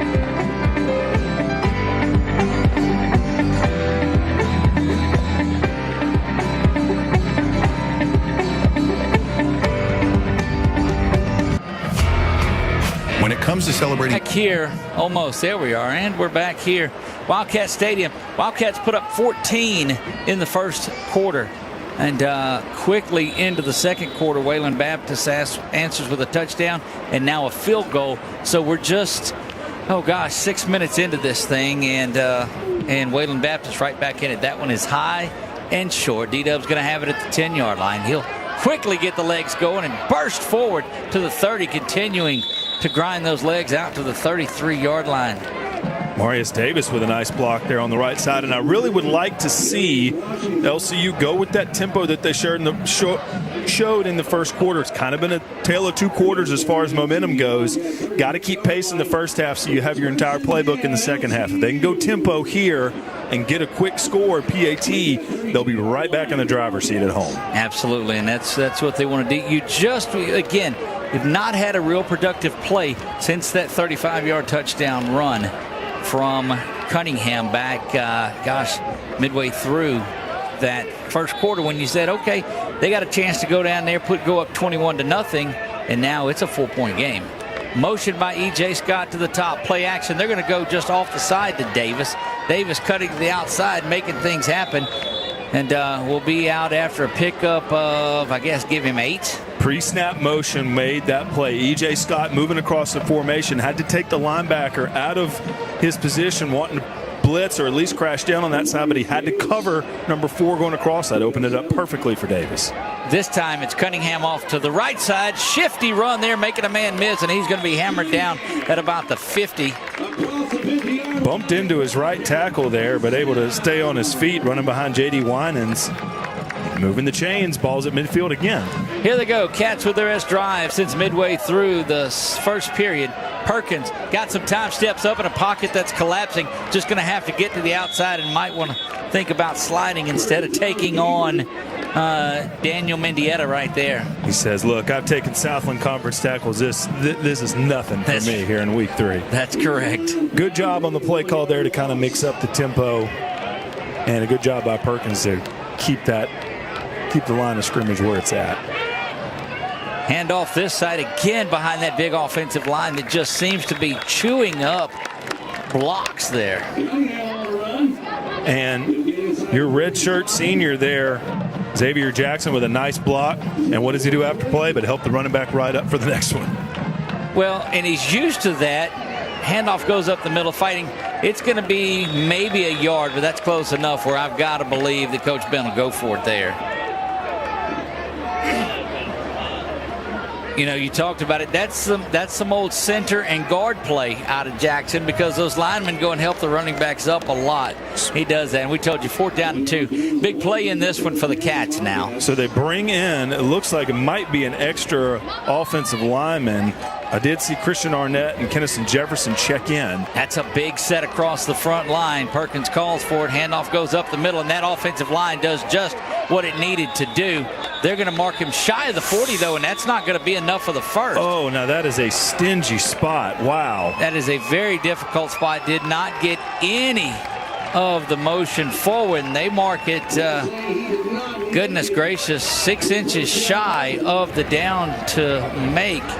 And it was about that close, one way or the other. Really nice play call again by the Wildcat offense. Yeah. To bring in extra linemen there, golly, I mean, you just needed a blade of grass or whatever you call the synthetic material. We looked at it on the review, and our camera had a pretty good shot of him with the ball on the 40 and coming back. So, I don't know. That'd been a good one to look at again in review. 1st down and 10, they go the other way. Cats with their best drive, and it stalls out at the 40-yard line. Motion down the far side, coming back around, and that one is going to be complete to number 16. Good job of just coming back for that ball, and as it hung up in the air. A little gadget play there, kind of looked like old Antoine Randall catching the ball as a receiver, moving from left to right, and he really threw a dot downfield. Indeed, he did. Wayland Baptist looking for an opportunity, and that looks like there's going to be a timeout. LCU takes the timeout. We'll go ahead and take it with them. We'll be back right after this. We'll see what LCU has in the bag when we come back. You're watching Wildcat Football on 446 Sports.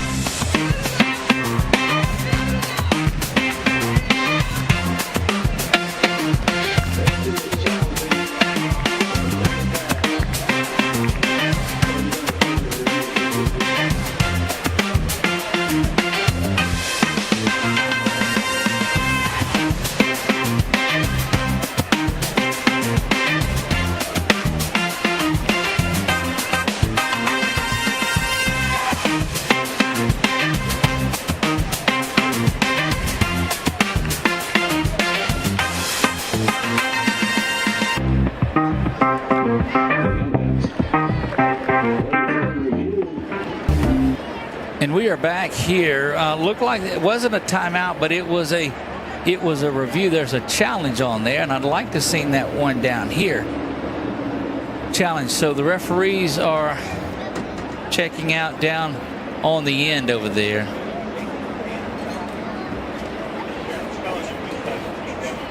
Hang on, let's get you back. Now we'll bring Marshall back in with us. Yeah, challenging whether or not he came down with the catch, and there was contact down there too. I was wondering if Voorhees was going to get a flag for pass interference. Right. Well, what a interesting second period this has been, and this is how the game was last year. It was LCU gets out to lead, and here comes Wayland Baptist back, and in the second half they just battled back and forth. It's cliche, but the word resiliency comes up over and over again. Yeah. Not only again last season in this matchup, back and forth, came down to the fourth quarter last week on the road to open conference play. Last 2 minutes of both halves. What are you going to do when it counts? So momentum swinging back and forth like this, you and I may talk about that up here, but on the sideline, they may, dismiss that completely. Look, we're going to keep the momentum. We're going to take these hits. We're going to withstand this adversity, and we're going to be a second half team. We're going to, defend our home turf the way that we've prepared to all summer. Hey, you get a good look at head coach Ben McLaughlin, who is talking to the officials there and just saying, hey, what does this kind of a pause do for you when now everybody's amped up and they're playing? Now you just you're settled in. You see the 6:19 remaining. But, yeah, what about that? Well, look, LCU defense just gave up a trick play, and from what it looked like up here, they got tricked on it. So an extra timeout to kind of regroup. You're up against the red zone. This is where your defensive playbook really can get creative because of the pressure and the different looks that you can open up. Uphill. First down. You're going to keep the call uphill. Yep, it's uphill there, and you've got to have complete video or positive video evidence to overturn one like that. Yeah, and I just don't think he bounced off the turf holding it, Right. so he got up really quickly. It's not like he was trying to cover it up or anything. He appeared to have it. 2 men in the backfield this time here. You see it on your screen there, and now they'll shift out. Kind of an H-back and I formation setup. It does go off to the left side. Good work by the Cats defense. And I got to tell you, I think Wayland may be okay with taking a little clock off here, too. Got to keep an eye on these two outside receivers. Past couple snaps, safeties have been eyes on the run. So if there's a one-on-one on the outside, good opportunity for these cornerbacks to step up and make a play. But now they got 4 wideouts instead of 2. So we'll see what this defensive backfield does on second down. Here, a lot of time left in this one. Play action now. Zip throw over again, nearly intercepted, but a good job diving in that time. Yeah, Polk was on that from the snap, knew exactly where that ball was going. He was there. So the thing you have to watch for if you're the Cats too is QB's helmet came off. Yeah, that means they'll either have to take a timeout or bring another quarterback in. But Wayland Baptist will get the ball to start the second half, so you don't want to give up points here and then give them the ball to start back, because that's how crazy things happen. Yeah, it was big against Langston last week to go in the halftime with momentum. So got a few minutes left here. Plenty of time for the Cats to flex their muscles here in the second quarter. It is 5:39 remaining until halftime. New quarterback in because Davis's helmet came off. Going to be just a handoff to the far side. Good pressure, and that's going to bring up fourth down again. We know it's in field goal range because there was a 42-yarder made just a little earlier, and expect a field goal try coming up. Marcus Hampton out of North DeSoto kind of got held up there trying to make the play on the defensive left side, but Rowan, who's been very active tonight, was over there to bring up fourth down. Of course, now they'll bring Davis back in under center. Yeah, and their back end looks like they're going to go for it here. We saw them do this earlier. They stood there and then called timeout when things winded down.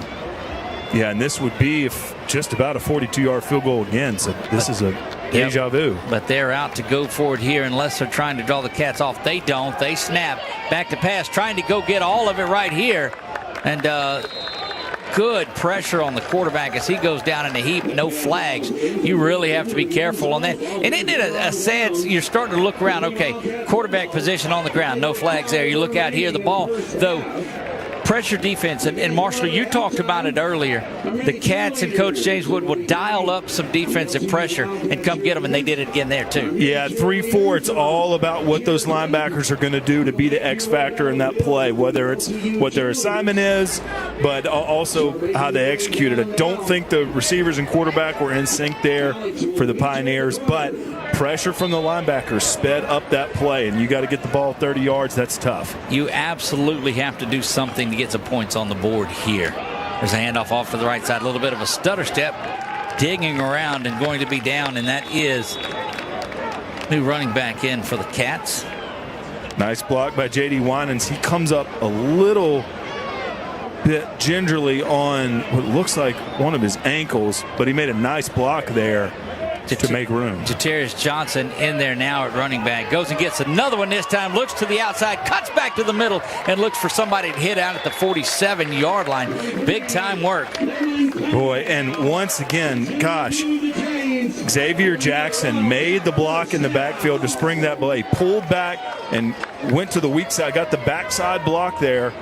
That was all the room that was needed to move the chains. Cats doing what the Cats do, and that's go in a hurry. 3 wide receivers to the near side. They're moving around, stepping around. Now they'll go kind of a stack in front of Darius, so watch for him. I don't know that they'll be able to see him back there. Darius and EJ in the backfield. This time it's a play action, or actually a handoff up the middle. And that's going to be a pickup of 4. Could be setting up that formation to maybe toss in a tunnel screen or something like that later in the game. They'll run it back the other way now. Davis leads the way. at the 50. Back to Perkins. This time it is play. Now they're going completely the other way, wide open and just over the fingertips of Davis, and that's one of those you got to be able to go up and get a little more air under it from Perkins, and I think that's a big shot. Look, if I'm Corey York, I keep looking for that matchup. They've missed it twice now with overthrows, but Davis can get the separation, so keep that in mind if he can break that out later today. And look, they continue to come up and play press defense on him too, and that said, no safety help over the top. That's a matchup you go back to. This time it's a quick slant that's in there and a first down. Yep, just like you said, give Davis a chance to win the matchup, and he does move the chains. Look, and they have been so high on him since he stepped onto campus about 2 months ago. Yeah, looks like a difference maker over on that side of that X receiver spot for sure. First down and 10. Same formation that they've ran the last 2 or 3. Perkins will look back this side. He's going to get outside of that pocket. This time having to come back forward and unable to pull that one in is EJ. Gavin Lilly, offensive line there, gave Perkins a little bit of extra time picking up pressure, but unable to connect downfield. Now you see Xavier Jackson checking back in. Look, you know, we talked about Gavin Lilly in the pregame about just a big load there at first on that offensive line at right tackle. When I get to the stadium, I look and see who's wearing number 77. That's the guy on the line I want to watch. That's right. Second down and 10 from the 41. Handoff goes up the middle behind the H-back. Not going to be much there, and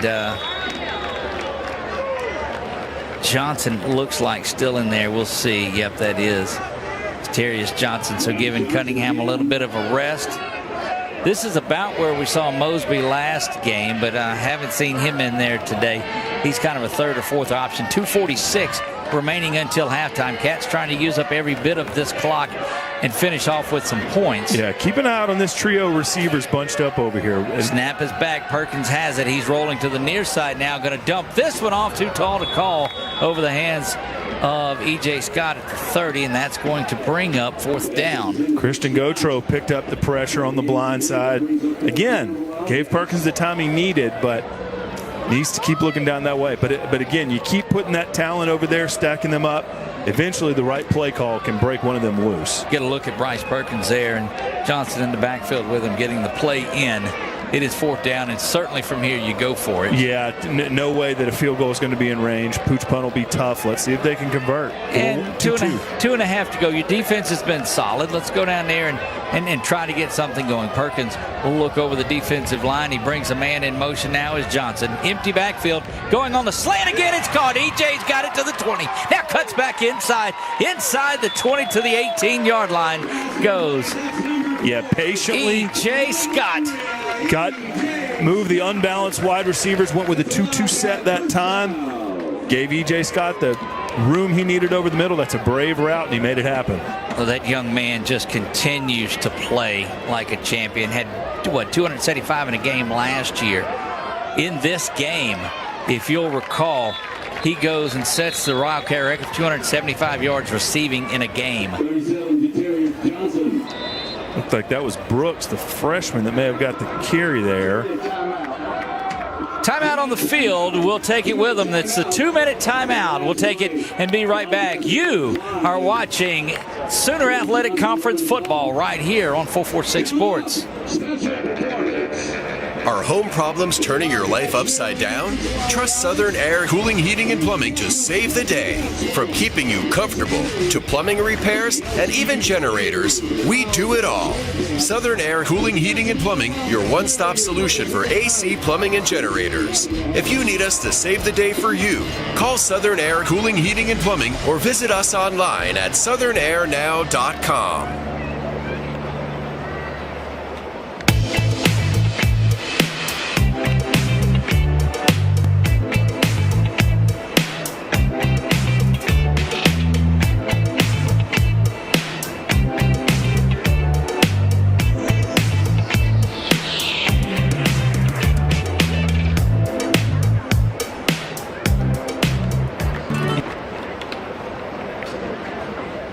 And we are back here, Wildcat Stadium, 2-minute warning. And during the break, we were talking high school football that Marshall, of course, and I both cover different parts of the state. But we get together at 8 a.m. on Saturday mornings and have the Red River Roundup. and we recap football all around the state of Louisiana. So you join us on our normal social media outlets. We had a lot of talk about that big Edna Carr Heritage game in the Superdome. We'll talk about that in a minute. 2nd down and 5 for the Cats. Handoff goes up the middle, now off to the left side, bounces it around, spins around, and just continues to carry people down for a 1st down. And that is Johnson, who is running big over the last few runs. Yeah, good to follow up those long pass plays. We've seen they've done it tonight. Follow up a long pass play with a couple runs up the middle, 3rd and short. 3rd down and 1 now for the Cats. That one's just going to go right up the middle. They'll give him the first. They're saying Pioneers say they have a fumble. Yeah, but the officials look like they're calling a stoppage of the clock to talk about it a little bit. I don't like the head nodding that's going on unless they're agreeing that he's down. Agreeing he's down, it's going to be 4th down. Well, let's go down to the field. Runner was down. Ball hit the ground before it came out. 4th down. So I think what he said is that he was down before the ball came out, and they're not going to give him any yardage on there, but it is going to be a timeout. Let's keep it here throughout the break as we have time, as we have halftime coming up. Marshall, and what a big play this is on 4th down once again. Yeah, look, so that looked like that may have been a read option on 3rd down, and I think had Perkins kept it, he might have had room off right guard. But before they just stopped playing, huddled up, you saw number 51, Christian Arnett, check into the game again for what is probably going to be that jumbo package. And it's even a shorter distance to gain this time. So I would look for them to not go 4 wideouts, bring some extra beef in and try to get a push. So they are going under the tent once again. Oh, I'd go back to that 4th down earlier. I'd love to see them go under it here. So what they're questioning is, what did the ball come out before his knee went down? And they've got their own camera set up that they use for that, I do believe. And as close as that is, a lot of times you lean towards the officials kind of sticking with the call on the field unless there's something obvious to overturn it. And when it didn't look like that, they were able to discuss it for a while. So I think you had probably more than one voice amongst that crew that thought the ball was down. Hopefully that's what they stick with. Hey, you see the tent where they go under the tent down in the far left-hand corner closest to the scoreboard end of the field. See offensive coordinator Corey York. He's huddled up with his offensive linemen and tight ends there. Of course, he's also the offensive line coach. Right. So whatever's going to happen on 4th down, he's more than likely leaving up to the Hogs, which is fine by me. Well, look, he is one that will sit there and tell you this team is going to go as the offensive line goes. And he is out there saying, okay, look. And now the biggest thing is they've got to get that ball back here and this not be ruled a fumble. Yeah, not surprising at all that a head coach quarterback is more than happy to leave his offense to the fellas up front to take care of them. So great. Love the leadership that Ben McLaughlin brings to this program, what he's done for it in just 2 seasons. They are looking at it a long time, and I don't really like that. Trying to make sure of where the spot is the only thing that I can imagine that they're looking at. We'll have some stats for you coming up at halftime. I think the cheerleaders will probably perform. We'll watch a little bit of that. They're coming out now. We'll go down to the field.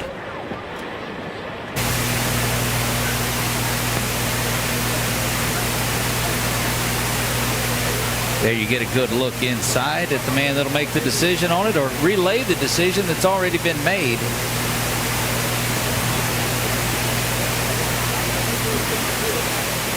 His momentum was going forward, so hopefully they'll see that news. Previous play has been upheld. The runner was down. The football came out.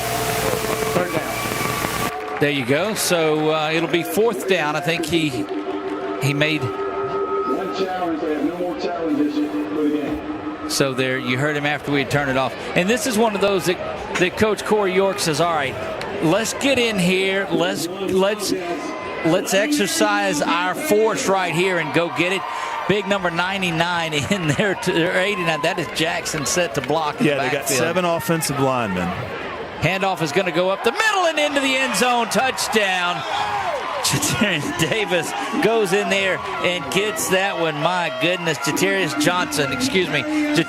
Johnson. And that's the problem with stacking the line so much to stop it, is that you break through that initial line, Marshall. And yeah, they brought in Christian Arnett on the left side, who lined up outside of Gautreaux, who's the left tackle there. And then they brought in number 52, Kennison Jefferson, to line up on the right side. So they had basically 7 offensive linemen lined up across the line of scrimmage there, and a nice job by Jatarius just to go right up the middle. And again, another touchdown run where the back didn't really get touched. Yeah, Jatarius Johnson goes in and gets that one. There's 1:19 to go. Cats looking to extend the lead to 11. That kick from Hilborn is up and goes over the hill where the little Wildcats are sitting, and that is 21-10 in this one. We'll take a break. When we come back, we'll have the final minute and 19 seconds. We'll do all of that. You're watching LCU Wildcat football on 446 Sports. In Central Louisiana, you might see me at the ballparks or soccer fields, or we might cross paths at the grocery store. I'm your local Farm Bureau insurance agent, your local expert when it comes to protecting what you love and depend on. I'm Jason Hall. Learn more about how Farm Bureau insurance can save you time and money. So talk to Hawk at 318-791-HAWK and let me help you protect your biggest investments. Real service, real people. Farm Bureau Insurance.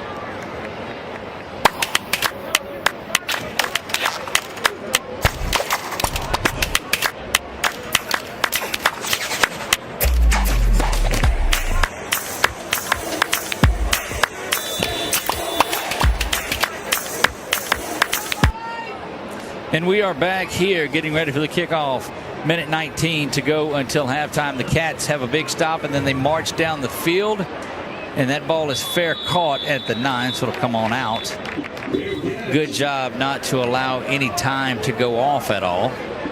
And again, Wildcats making it happen, putting points on the board inside of 2 minutes to go in a half. Did it twice last week, and try to claw back a little bit of that momentum going into the break, especially if you can hold Pioneers here and keep them at 10 points. Look, this is one of those that we've seen in the past that we've done some things, is that I've seen the Cats give up some big plays. This is years ago, trying to make something happen here. You'd love to see Pioneers take a shot perhaps and get a big turnover. Snap is back there. Here comes the pressure. Going to step up into the pocket out of that, and a good piece of running. Caught between slide, spin, jump, whatever. But a 3-yard pickup. Yeah, it looks like they might have had an extra defensive back in there against a 4-wide set. Kind of left the middle open for some running room. But you like that he did that scramble and was only able to get 4 yards out of the deal. Now back to pass once again. This time it's thrown a little bit quicker, bobbles around, incomplete, and it's 3rd down. Yeah, nice job and coverage out there by Voorhees. Done a good job over on that defensive left side all first half. Look, we've been impressed with Voorhees all throughout the scrimmage, and then in that game, the first couple of games this season. They're challenging him, and he's met the challenge so far tonight. Under a minute. I think the Cats will probably call a timeout if they get a stop right here and try to get the ball back. Maximize that final minute. There's not been, I guess, about 20 seconds have ran off the clock in this drive for Wayland Baptist. That one is lifted high and incomplete. Good coverage trying to throw it up over the middle, Marshall, and that was not going to happen. Look, a really, really good route run there by the wide receiver number 4 for the Pioneers. But in that nickel defense, got 5 defensive backs in there. So they'll decline the holding penalty, but a really good job by the safety and cornerback who had responsibility there to close in on their out, because you could see easily the only read was to number 4, and they shut it down. That'll be 4th down, and so they didn't have to call the timeout. Yeah, really nice there. From the looks of it, that play was designed to go to number 4 there over the middle. I think the Wildcat defense recognized that and were right where they needed to be to knock that ball down, because it was a great route and he was open.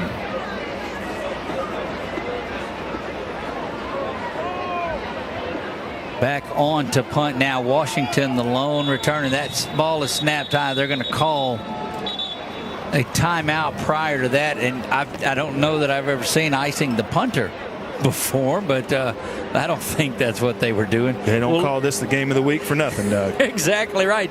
You're watching Sooner Athletic Conference action here, and Cats looking to go 2-0 in this one. That is the final timeout of the first half, 48 seconds.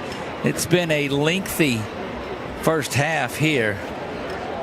Yeah, a few different replay reviews, turnover for each team. That can kind of add some time to everything that goes on. And of course, like you just heard, coaches have used all their timeouts. But if Washington can get a good return here, 48 seconds or whatever ends up after, should be about 40 seconds or so. Should be plenty of time for Perkins to at least get him into field goal range. Fourth down and 10 here for 4th down and 6. Back to punt now as we come back in. Darius Washington shuffles back to the 30-yard line. Would love to see a big return from here if he gets a chance. Nearly blocked, and he's going to go down. Flag's going to come out. Well, the flag's going to come out, and they may kick it again, so nothing happens. And it was the flag that was thrown low, so you're going to get running into the kicker. And I believe it'll be the 5-yard variety and not the flag in the air with is a personal foul. But it won't be enough for the first.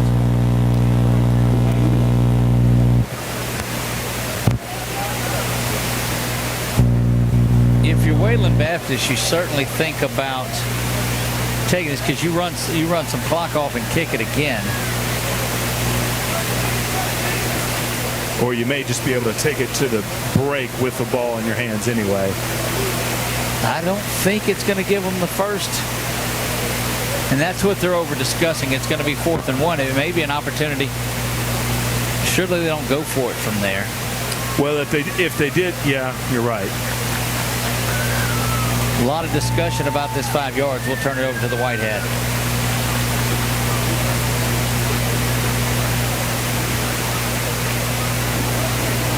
Running into the kicker, defense, 5-yard penalty, free kick. So, and you saw the flags when they came out. There's a difference when an official throws a flag up in the air.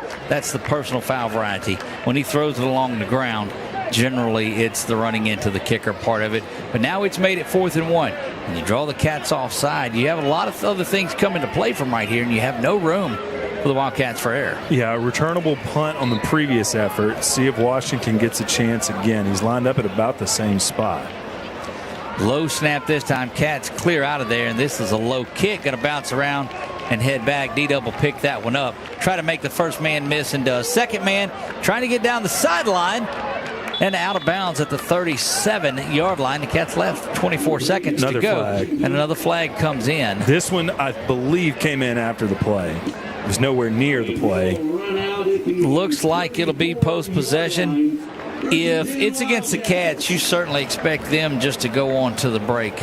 Yeah, 24 seconds left. If you can get this.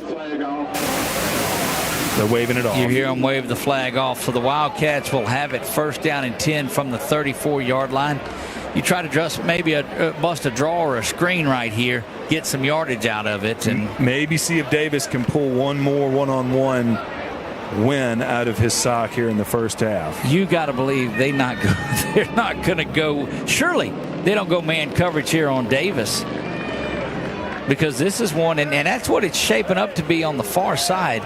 He's got a mismatch over there, yeah, too. that matches the top of your screen, and that's been all day, and they're still playing him a little bit tighter than I would think you would. Perkins now back to pass, play action, steps up, and goes right that way, and that is an underthrow, out of bounds, though. Did they say he intercepted it? They're marking it right there. Yes, they did. That is a tremendous catch in there, and by the defender, and I'm going to try to take a look at it back here real quick. Yeah, but if it is, just goes in there and gets that foot down. Yeah, safety number 21 on that side was definitely shading to kind of get into a double coverage look on Davis. So because of that, Perkins had to push it all the way to the outside, and then the cornerback on that side could just sell out to the sideline, and a good effort if they give it to him. Went back and looked at it a little bit ago, and it looked like it landed out in the white of the sideline, but it doesn't matter. It's going back over to, and that's one of those that you just, and you had it, and that was an underthrow that got him, and that may be why they're in man coverage, because that young man has just been getting out there and getting after it. 18 seconds remain on the clock. Back to pass now. That one is complete, out for a first down. That'll stop the clock momentarily at 11 seconds as hurriedly they will get to the line. Coach Wood jumping around, changing the play that's on there. Snap is back. Here comes pressure along the far side of it, looking to throw, and does. Spun around, and that one is incomplete. Another flag. Game clock's at 0. So we'll see now if it's a defensive penalty. This is what got us at the end of the first. I think this one is late, too. It didn't necessarily look like it came in until the whistle was beginning to blow. Again, we'll take another look at, or we'll hear from the official here momentarily. Don't forget to stick around halftime. We'll have some festivities for you. We'll take some commercial breaks and come back for that. But if there's something going on the field, we'll let you listen to the sights and sounds of that. But let's go on down. Well, no, he's not ready to let us know what it is. Now, if it's a defensive penalty, they'll move it up and there'll be one on time down. If it's offensive, I think you just get out of here. Yeah, they've had Brandon Johnson, the safety, out of Captain Shreve. He's been, these past few snaps, he's been in prevent way back about 30 yards behind the line of scrimmage. So probably would look. Let's go down to the field now. Result of the play is the incomplete pass. We have targeting called on the field. That play will be under further review. So this is a very, very instrumental play. Now they'll go in there and they'll look at targeting. Not sure. Look at whoever they're consoling as they come to the sideline. That's the one that's pleading his case the most is Brandon Johnson. Yeah. And that lets you think that it may be Brandon that's under review here. Yeah, he was the deep safety there. And, gosh, you don't see targeting called on an outside attempt, down the seam toward the sideline too often. Usually something over the middle or a quarterback in the pocket. So, and oh, gosh, the last play of the half, odd time to see the flag. But, it may have been a situation where he was hitting too high. If it is, that'll put him out of the second half. Yeah, they've used 5 DBs for a large portion of this first half. And again, Johnson was the deep safety there. He wasn't necessarily the primary defender, so he was coming in from a different angle. What this sets up. And one thing, you didn't necessarily see a Pioneer player, injured because of it or anything like that, fortunately. Well, and what this sets up, if you have a penalty here that is targeting and gets it 15, you go and you take a shot at it as a field goal. Try to get some points here if you're the Pioneers. See, Amir Franklin Sanders, the freshman cornerback out of Southern Lab, he just ran from the sideline to the defensive huddle, so that may be a situation where they're getting him ready to take a snap here if needed as the officials head back toward the field. Right. And here they come. So we'll let him run his way down onto the field. Last time he had to go the length of the field. This time not so much. We'll go down onto the field so as not to miss this. After further review, call on the field has been reversed. There's been targeting. That's the end of the half. There you go. So no targeting is called there, and that will wrap it up because there is not a defensive penalty. The Cats storm forward and score 14. Pioneers answer back with 10. Cats add a late touchdown. It sits at 21-10 here at halftime. The Cats are going to make their way off to the side And we are settling into halftime. We'll leave it here just a bit because I think the cheerleaders are going to make their way out there. We'll be back for stats. Marshall and I will after halftime. Don't go anywhere. You're watching LCU Wildcat football right here on 446 Sports.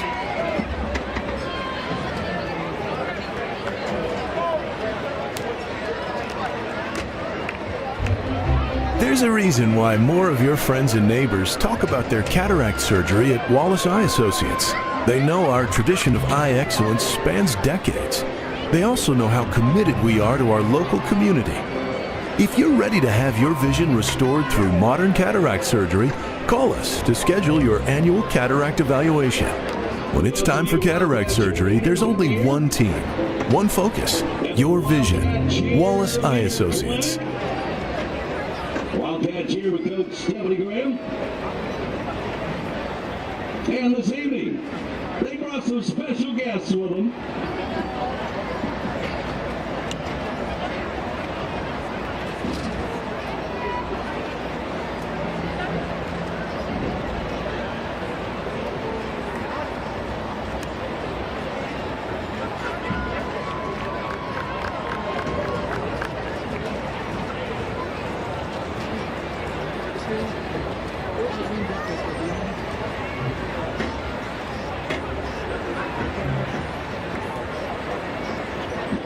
Please welcome to the field our mini cheerleaders with your LCU Wildcat cheerleaders. Ladies, if you're ready to have some fun out there, take it away.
Firehouse Subs just partnered with Hot Ones to create 2 new hook and ladder subs. One with pickles marinated in Last Dab Reaper sauce to test yourself. And a milder one with crispy garlic chips if tests aren't really your thing. Find out how hot you like it for a limited time at Firehouse Subs. Your property demands equipment with more reliability built in. Kubota equipment.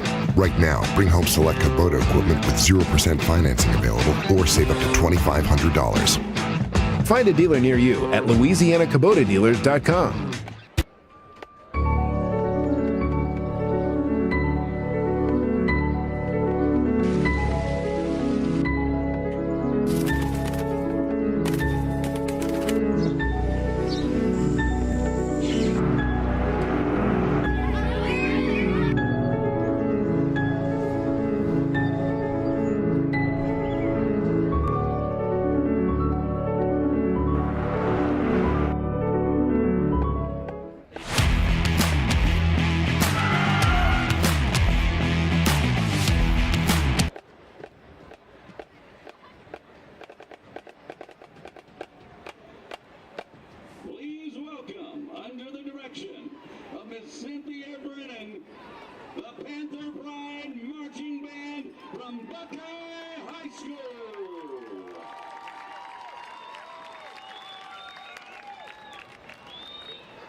Cynthia Brennan. They're going to take a little break and then head back into the stands. We got 5:49 remaining in the half. Don't forget, Sweet Sips just outside the gate.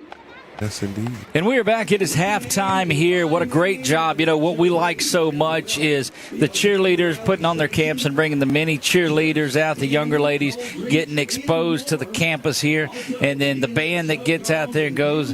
But I'm telling you, I'm excited about being able to visit with Dr. Mark Johnson. And hey. Dr. Johnson, welcome. Absolute pleasure to be here. Yeah, the energy, you're right. The energy level is a little bit high today. It's great. The guys are playing well. It's good. Look, this is, and that's the thing is, you know, that resilient win they had last week against Langston, I think it pushed a little momentum.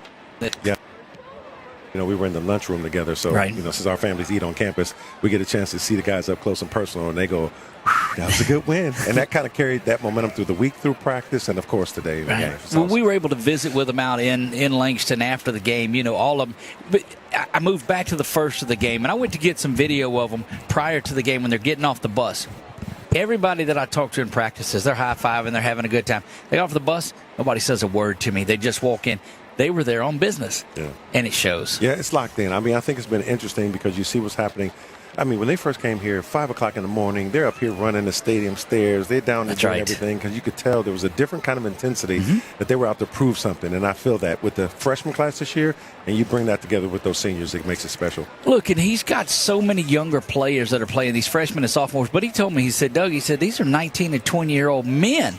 I said, it's time that they got to it, and they've responded well. Yeah, they're really waking up, and it's one of the things that you don't know what you got until the game starts. That's right. In between the lines. But once we get in between the lines, it's fair game. And those guys look like they're ready to play. They look like veterans, but they're finding their way through now. This has been good. One of the things that I see, and we talked about it off air with some of the other guys, is there's a lot of Louisiana talent in here. And by doing that, they're good ball players. But two, these folks in these stands are coming out here to see them, too, so that, well done. Something about the culture. Right. I mean, if you find the culture and you match the culture with the team, great things are going to happen. So having the band here, having their parents here, having the football players here, their parents here, you start seeing this a family atmosphere, and we're rooting for each other like great fans. That's what it should be. Look, football, all that's wonderful, but I only have a few minutes with you. And you have just jumped on campus and got after it. Oh, man, it's been fun. 100 events in 100 days. So we had our 100-day, this Tuesday was 100 days. Wow. And we just covered so much ground, and people are having fun, and that's what it's all about. Bringing the energy back, you bring the energy back, you bring the people back. You bring the people back, now we're impacting the future, and that's what it's all about. Look, everything that I see from you, you're interacting with the students, you're in the community, you're everywhere, and I was like, he just gets it. Yeah, we just have a good time. I mean, what's amazing too, people are looking at me, I'm looking at them, and we're seeing one. We're just having a family and a good time.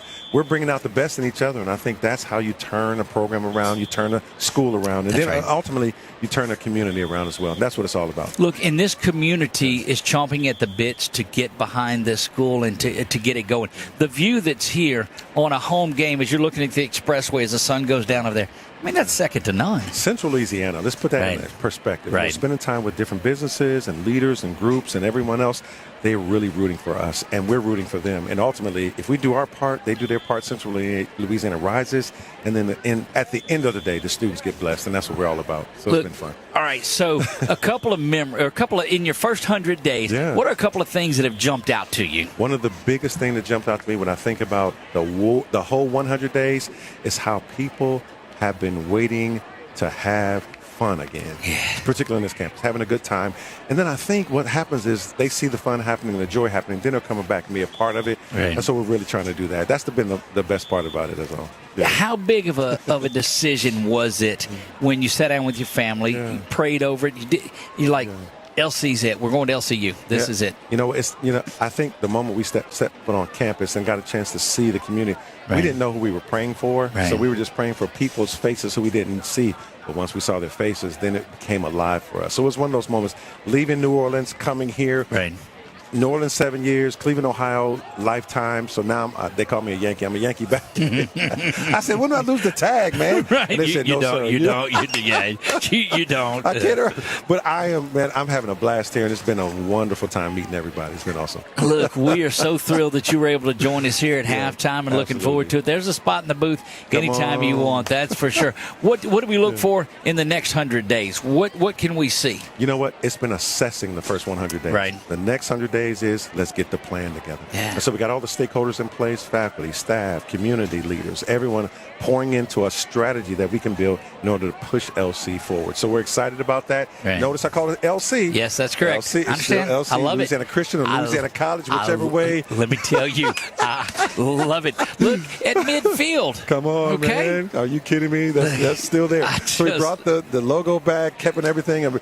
I said, this is the only institution where I felt like I had to go back for us to go forward. So we got to go back and then go forward. Like a slingshot, got to pull back and go forward. but there's some pretty good wisdom in that, too, because so often you come in and say, we're just going to change all of this, we're going to do this. But no, let's see what does it for us and then move off of that. Well done. Wonderful second Dr. half. Johnson, thank you very much. Thank you, sir. Appreciate you. There you go. Dr. Mark Johnson joining us here at halftime. We'll jump back into it. Your Cats on top 21-10. Don't forget, we are in Abilene next week at Hardin-Simmons and in Goodwill, Oklahoma after that before the Cats come back. We've got another half to do. Cats looking to go 2-0, and we're so glad that you are here with us on 446 Sports. Just, look, I'm telling you, if you hadn't met Dr. Johnson before and didn't know the energy that he brings in, what a fantastic job of him stopping back and visiting with us on this one, too. Cats are set to kick things off here as we move to the third. Great to see the way the cheerleaders were. Great to see the band that made their way in there. Still having some trouble with our on-field camera just a little bit. But we are underway. We'll welcome back in Marshall Leffler that will join us. And, Marshall, what stood out with you first half? Just really on offense, the play calling, the way that they kind of, Coach York and Coach McLaughlin able to kind of stack plays one behind the other. Kind of, when you see Wayland's defense adjust, be able to come up with a play call right after that. It's led them to 21 points, and hopefully they can get a few more. Kick is off, and we are underway here in the second half. Ball taken at the 5-yard line, cutting to the outside, and going to get all the way to the 27-yard line. You go back to the end of the first half just a little bit, Marshall, that targeting play that was called that wasn't called, and you said you just don't often see one on that side over there. Yeah, I mean, over the middle where you might see people kind of cross and pass, but normally on the sideline you're going vertical. And again, it didn't look like anyone was hurt. Main thing is no penalty. Brandon Johnson gets to stay in the game, and the Cats get to go in the locker room up 11. And defense was tested a lot in the second. I don't quite know the time of possession, but this defensive unit was on the field a lot in the second quarter. They got to stand up again to start the third. Back to work we go. First down and 10. Tried to pull that one out at the end, but I don't think Ford was going to let go of it, and he gets all the way out to the 45-yard line. 15-yard run to start things off here. Yeah, trying to get around the corner, able to do so. Avon Lewis out of New Orleans, Edna Carr, unable to kind of turn the corner there, and first down for Wayland. Oh, how about that game between Edna Carr and American Heritage out of Florida last night? Happy to call out a Cougar on the Wildcat roster tonight, but that was a good one. Right about that. Hangs on, keeps it himself this time, and I think he wanted to do that last time. All the way down, and boy, it's just been two big 15-yard runs there. Yeah, it looks like they might be using a little bit of read option. I think they went to that once or twice in the first half. Johnson with the tackle out of the safety spot. But now just a couple first downs, and they're on the Wildcat side of the field. Well, and Davis just looking like a different quarterback in there now, too. Davis and Ford in the backfield. And it looks like Coach said, okay, well, we're just going to try to utilize our speed to negate some of the pressure up the middle. Yeah, kind of going with a pistol formation and a little bit of tempo from the Pioneers now. First down and 10 it goes. Davis chased back there on a little bit of a blitz, but he's able to dump that one off. Still going to pick up 5 on that play, but it was good pressure up the middle. I think that was Oglesby. Oglesby got through right away, and that may have been where the receiver number 14, Warnsley, went for Wayland Baptist, right to where Oglesby left. That was the first play of the third quarter that wasn't a first down for Wayland Baptist. The first 2 were 15 and 12 yards respectively. Davis calls to the ball. Pump fakes it to Ford, play action, and it's dumped out to the far side. Complete down to the first down, near the first down marker, and they will move the sticks. Yeah, a little juke move. Had number 8 out there, Sullivan, in coverage for the Wildcats out of East Feliciana. Kind of got him in space, and first down again. This is what we saw on the one-scoring drive for the Pioneers earlier. Davis will call for the ball there. Hands it to Ford. He's going to go off left side. Finished off there towards the end. That tackle was made by Nate Sullivan. But when your DBs are starting to make your tackles, that's not what you like. Yeah, it looks like right now in the first half, especially in the second quarter, a 5th DB was a big part of the defensive plan. Looks like they're back to 4 DBs and 4 linebackers. Try to kind of contain that middle ground, so those DBs are going to have to step up and make tackles.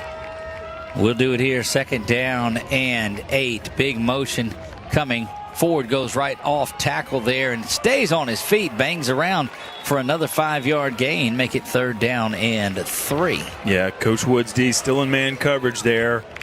Got another 3rd down opportunity as the Pioneers try to get into the red zone. Big thanks out to Dr. Mark Johnson here, the president of Louisiana Christian University, Louisiana College. Delighted to have him up here, and he's just full of energy. 3rd down and 3 we go. Showing Davis, a little pressure on the front. Davis looking around. That handoff will be to Ford, and that just beats the pressure, runs right by the run blitz, and into the end zone he goes. Are they marking him shy? No, giving him the touchdown. Yeah, that's what it looked like. They got it down.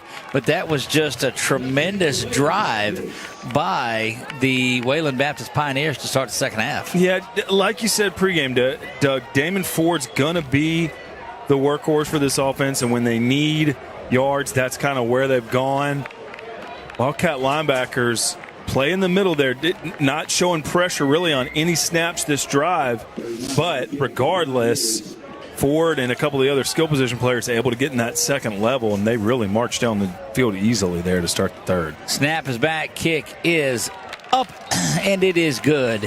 Timeout on the field. We'll take it with them when we'll be back. Cats lead at 21-17. 11:39 to go in the 3rd. You're watching Sooner Athletic Conference football on 446 Sports.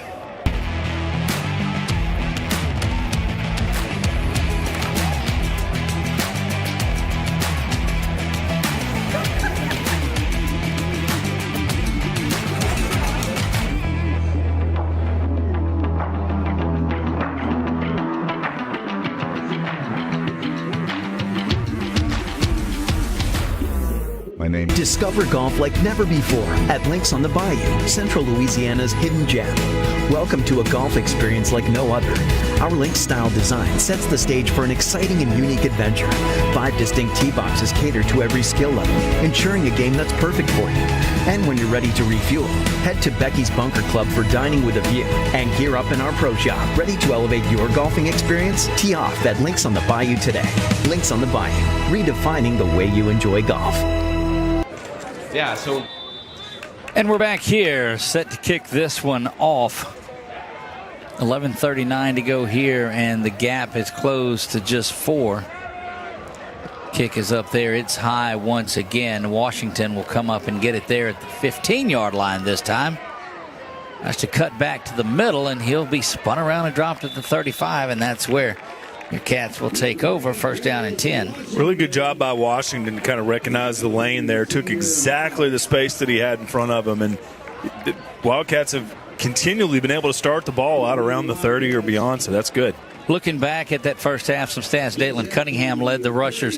14 for 94 yards and a touchdown. Jatarius Johnson, 8-44 and a touchdown. D-Dub just 1 carry. That's all right. Amarius Davis, 4 catches, 55 yards. E.J. Scott had 3 for 28. He tore some for 275 last year, and they remembered it. Yeah, going right back to Cunningham here. Yep, Cunningham, his 15th carry, not going to get, actually going to lose a yard there.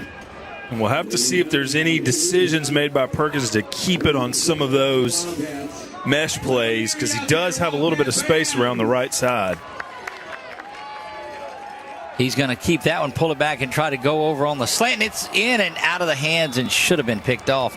My goodness, that was close. Jackson again, Coach Jackson in there to pick up the blitz, Xavier Jackson. And I don't have any problem with continuing to go to Davis, but if you're Bryce Perkins, you got to find a way to connect on some of those attempts down the field to number 0. Donovan Henry would have taken that to the house if he catches it. Cats behind the sticks at 3rd and 11. Not near the success that Wayland Baptist had their first possession of the second half. Perkins back to pass. Going to have to step up in the pocket. He's getting chased from the blind side. Dumps that off to EJ, who's going to be well short and then suplexed down. WWF would have been proud of that one.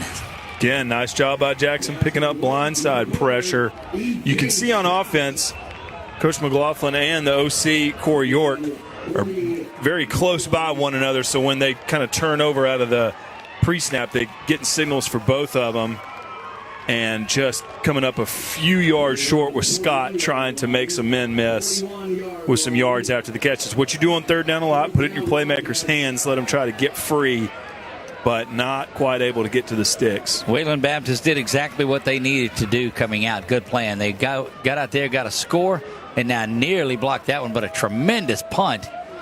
It's going to be fair, caught around the 22-yard line, and that's where the Pioneers will take over. 1st down and 10. Good job by Preston Baker. Had a few opportunities to punt tonight. He's done his job. And again, gosh, seems so quickly that the Wildcat defense is back out there again to try and keep this lead. Yeah, they didn't get much of a rest on there before. Tackles will spread out. Polk looks like he is the leading tackler in this one so far for the Cats defense as they get out there.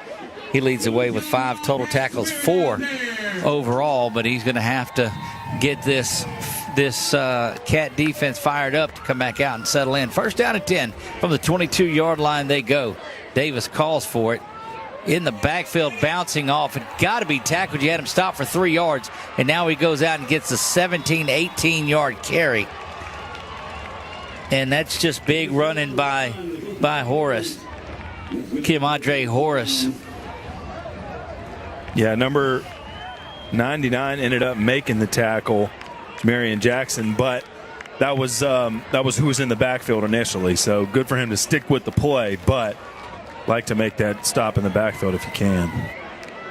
Motion now to the far side, and it's going to go to Horace once again, and he is just continuing. Something is happening on the offensive line and defensive line for these Cats, and the offensive line is just, they're doing some work for the Pioneers. Yeah, another tackle by Johnson, and again, like you mentioned, calling out those DBs making tackles. I mean, they're happening a little bit too far beyond the line of scrimmage.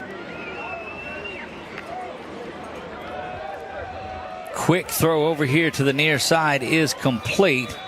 It is going to be another 1st down. Yeah, Pioneers are reading those linebackers. If they're staying inside the tackles, they're content to go outside.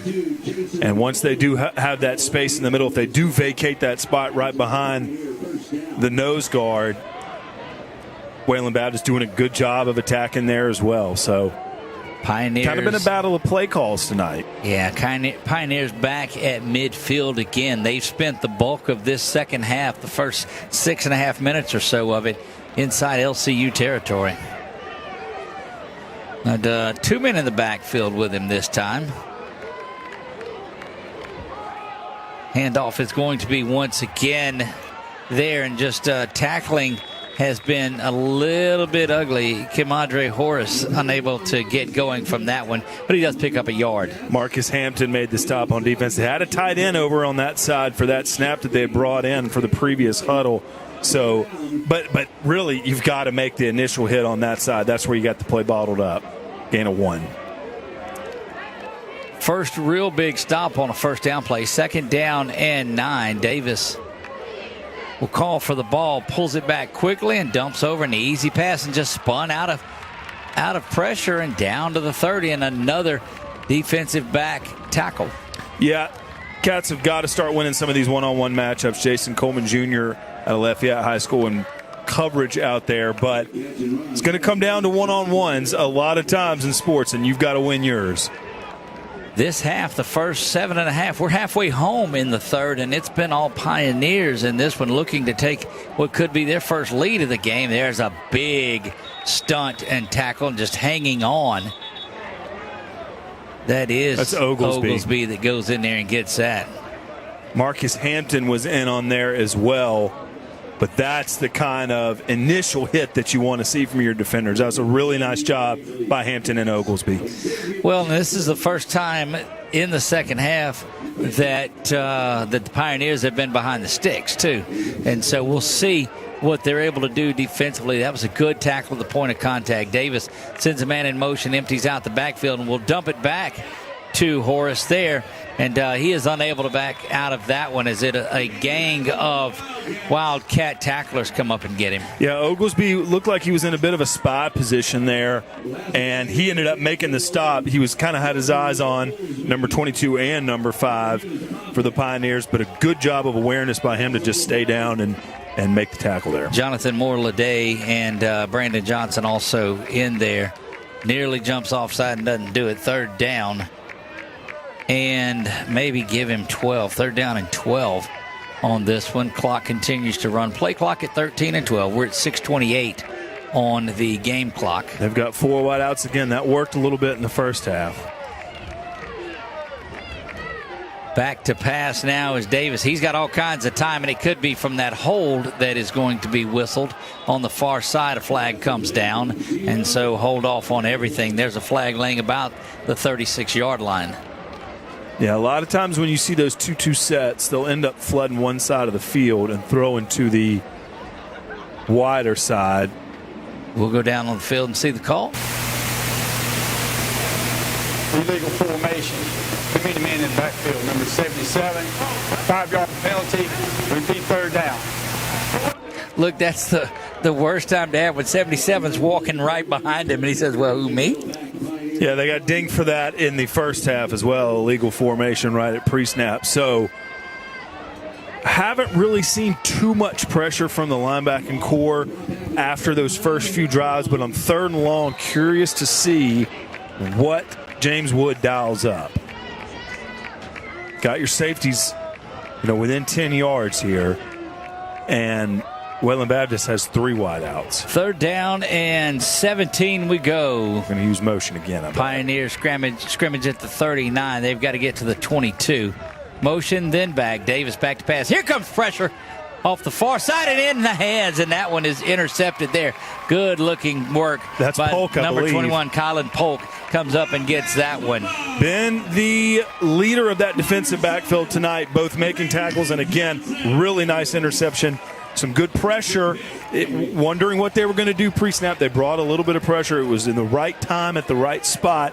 And Polk, who's been very, very active tonight, flips the possession, gives it back to the Wildcats.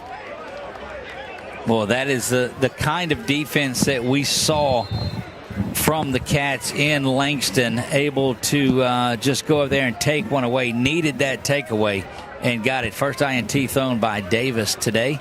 He's got 120 yards passing. Handoff goes up the middle, pushed around and stacked up there by a host of WBU helmets. And it'll bring up second down. Take 2 yards on first down after the turnover and establish what you want to do to try to get out past midfield here. Cats needed a big play on defense. They got it. Offense needs to match them. Perkins back to pass. Going to have to throw a stop route to EJ, and they don't call him EJ Stop Route Scott for nothing. Goes in there and gets that one out for the first down. EJ Scott completes that. That is his 5th completion reception for 42 yards now. Good job by Omarius Davis to kind of get that pressure off of Scott, and Scott made it happen. First down and 10 once again. Cats off and running, and there's a big gap to the 50, now 45. Cunningham. That's Mosby now that is in there. We talked about that earlier about Mosby. That was Cunningham, actually. That was 23. Okay, well, there you go. I guess I was looking at it backwards. Dayton with a big run now, and he's loading up. He's easily over 100 yards and continuing to churn. There goes Dayton. And I think when they brought Johnson in and it spelled him for just a bit, that'll give him 120 yards from scrimmage today. Yeah, that one was all Dayton. He made a couple moves to get all the way to the other side of the tackle box. Perkins calls for the ball this time, back to pass. Good protection, gives him a chance to throw a beautiful ball over the top, and what a turnaround catch. Good looking work by E.J. Scott. E.J. Scott. Touchdown. Wildcats. Touchdown E.J. Scott. That one goes from 38 yards. They're marking it at the 1, down at the 1. Oh, my goodness. They'll go off then and get Dayton in there, get him the ball, but that's just big piece of receiving. Handoff does go to Cunningham. Wildcats touchdown! Haven't seen yet. There it is. So they called it up here first is what had happened. But now it's a touchdown Wildcats, touchdown Dayton Cunningham. And that's the way you answer. Yeah, Perkins had plenty of time to throw. Was able to bring his eyes all the way from the left all the way to the right side of the field because he was looking down. He had his eyes locked on the left side just as the last second flipped to the right, got the ball to Scott. He kind of stopped, came back, and made a great catch. The one thing that we talked about was this offensive line turning around and giving some protection. They played well on that drive. That one is blocked. And PAT will be no good. Got some pressure right off the left side, I guess. Left side of the offensive line is where it came in. 3:48 of the second quarter. Still a two-possession game, though. To go up 10 there with that touchdown, you're up 2 scores now and able to really, like you mentioned, Doug, offensive line been working their tails off to try to establish the run game and create some holes for Cunningham. He's up over 100 yards now after that drive. But when you can run block that like that, then that makes those pass blocking schemes that much easier. And all they needed to do was give Perkins just a few seconds to make his reads, and he got it down to Scott. And Scott with 2 really nice routes of different varieties on that drive, and it, was kind of the X factor to get him in the end zone there. So when we called him at Alexandria a couple of years ago, Ash, the last few seasons prior to this past one, he made famous the ability to run down the field, stop and come back, and called him EJ Stop Route Scott. And he runs that stop route as good as anybody does. 27-17, the pressure actually came from the right side of the offense. Pressure was up the middle. The blocker came off of the left side as the defense was looking across. But it's a 10-point lead here, 27-17. Baker puts a foot into that one, and it's going to be handled at the 10-yard line. Coming back to the near side around this way, and one thing you've got to do is make a tackle. Ball is on the ground. Cats an opportunity, but it looks like Wayland Baptist fell back on it, and they did. Well, that ball just laid out there for what seemed like an eternity. Yeah, good job to force the fumble there, but you got to maintain your lanes on that kick coverage. You get across the other side of that hash mark, and it's really easy for a returner who's running forwards. He can turn that corner better than you can adjust trying to move backwards. No doubt about that. Well, that Wildcat defense will make their way back out there. And, that's the first drive that we have seen from LC that was really solid since they picked up, earlier. And so I'm excited about what we've seen from them here in the second half. Yeah, really, Bryce Perkins is probably 4 yards away from having 2 touchdown passes because twice his arm got them down on the doorstep. Running backs punch it in. That's fine. But Perkins doing his job. Davis going to hang on to this. And that Wildcat defensive line is answering the call from what the offensive line, Jonathan Moore-Leday, in there doing some work. Yeah, he came up excited after that tackle, and maybe a loss of about a half yard on first down. So that'll give him second down and 11. They call it 10 still. Yeah, they didn't move it. I think they leaned the stick back just a little. Oh, showing pressure up the middle is Oglesby. And they run right off to the right side of him. Oh, there has been some really solid play calling when you see the blitzer coming in, and they just seem to run away from Oglesby. Yeah, Ford, look, he's a difference maker. He's been able to hit the hole that it gets established for him. Give him the credit. LCU's got to find a way to kind of contain him. Ford has 70 yards on the night. There's a quick throw over to the near side that is complete again. And look, I'm going to tell you, the last couple of plays, that one, Trey Walmsley has that one. But Warnsley, W-A-R-N-S-L-E-Y, Warnsley. Clock stoppage. We'll see what something out on the field on there on 2nd down and 5. But it seems like they've had a run up the middle and then a swing pass either side. They're going to the short side, it looks like, on a lot of those. Pre-snap, the personnel groupings have actually been pretty similar between both offenses. WBU's lining up a little bit differently, but it's the same kind of sequential play calling where they follow up what you adjusted to on the previous play on the next play. Snap is back there, going to hang on to it. No, he does give it off at the very end, and that's one that he might hit. And you see the work of Xavier Jackson there. Yeah, he made it happen. Didn't get the tackle, but he's the one that blew up the left side. And Ford's helmet came off, so he'll have to come out. But 3rd and 9. That's a big play there by Jackson. The problem you bring in is Horace has just been so explosive when he's been out there. 3rd down and 9. Cats looking to get off the field here late in the 3rd. A lot of time, but a penalty flag is thrown again. And we'll see. It's from the same spot on the right side where the illegal formation was. So we'll look and see what the flag is as they're coming in. Yeah, White Hat's calling for the official on that side. We'll go down to the field now and check it out. Illegal formation, number 77, offense, committing man in the backfield. 5-yard penalty, repeat 3rd down. So what's happening there is he's just setting up off the line of scrimmage, and that puts that extra man in the backfield. When they've got that formation, it's okay if you've only got a couple of running back or a quarterback and a couple of running backs. But when you've got that stacked backfield and you put somebody back in, Marshall, that's the problem. You've seen that call a little bit, not just in the NAIA, but you've seen that around football fields this fall. Kind of a point of emphasis for probably a lot of crews around the country.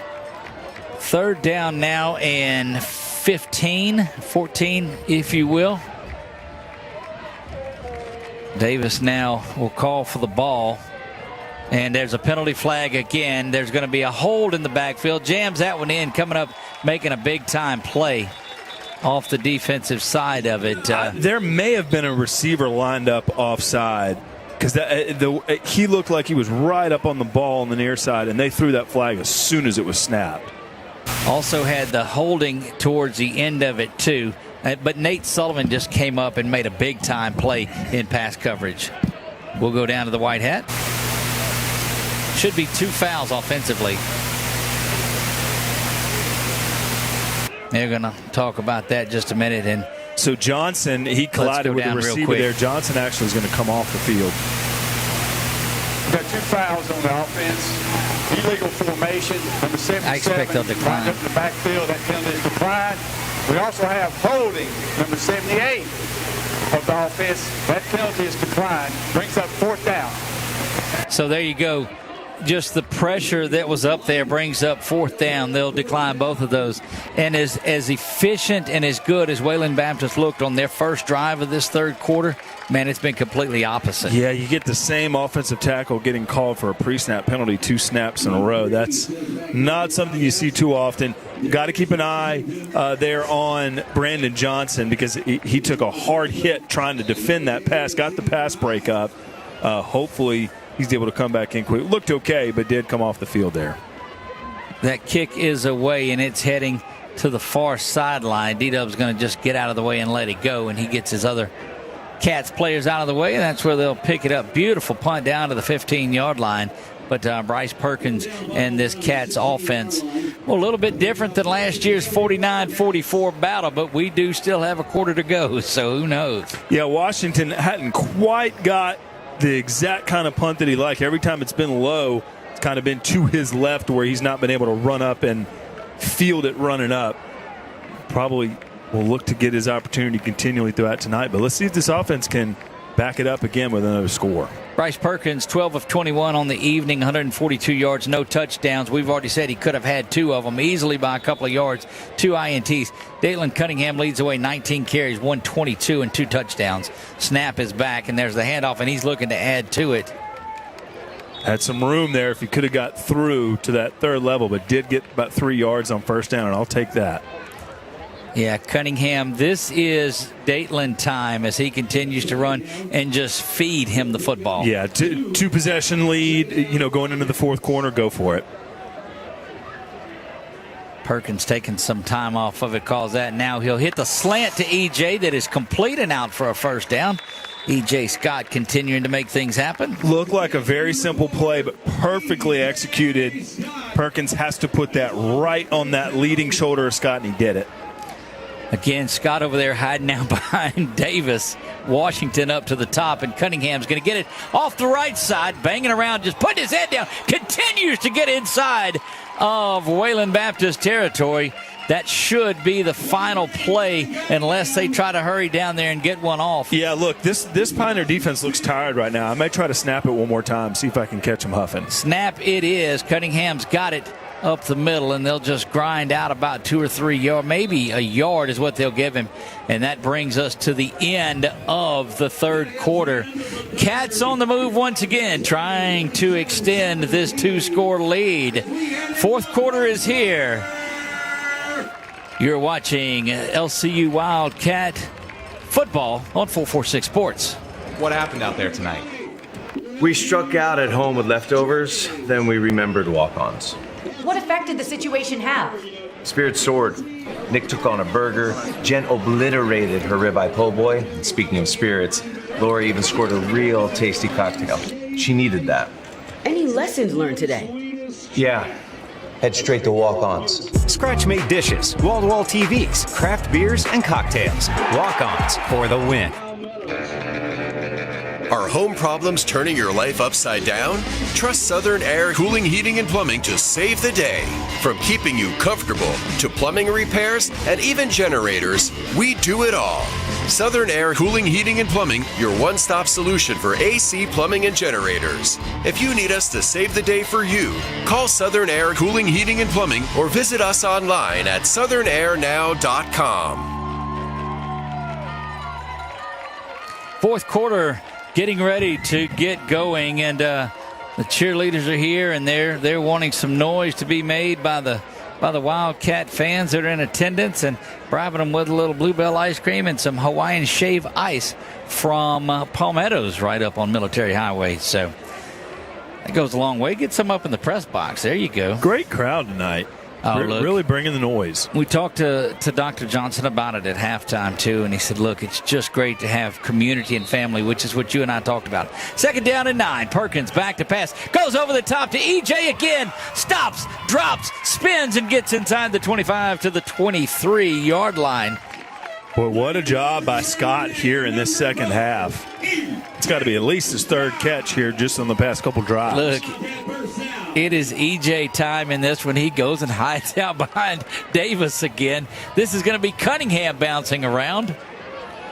And boy, you notice they snapped the ball with 33 seconds on the play clock. I mean, you can't run a 7-on-7 drill that quickly.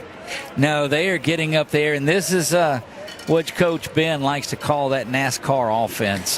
They will get up and they will keep going on there.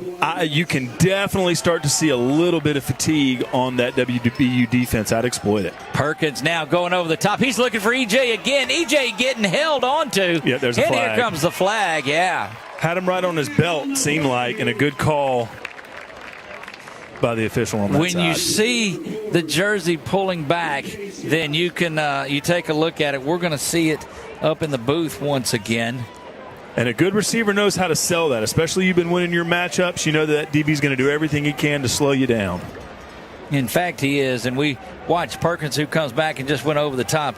In EJ's arm, they were hanging on to the arm back there. There's a way to sell it. There's a way to make sure that official over there sees it. And again, Scott's been really kind of dictating what's going to happen in his area on these past couple drives. So a good job by him just to make sure that laundry hit the turf.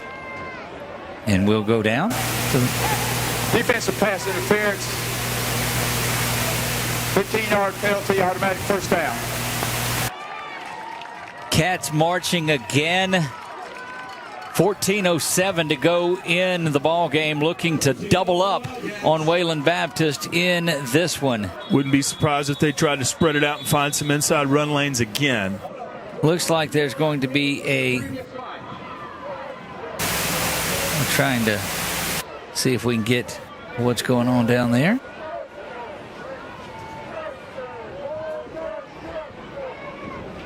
So the officials stopped it there, and not sure why. We won't get clarification up here. It doesn't look like, but we're back in. Clock rolls. 14:07.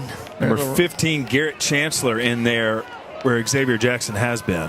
Handoff goes to Cunningham up the middle, banging around inside the 5, and Dayton Cunningham just doing big work. He is out near 150 yards with that carry. 2 touchdowns on the evening.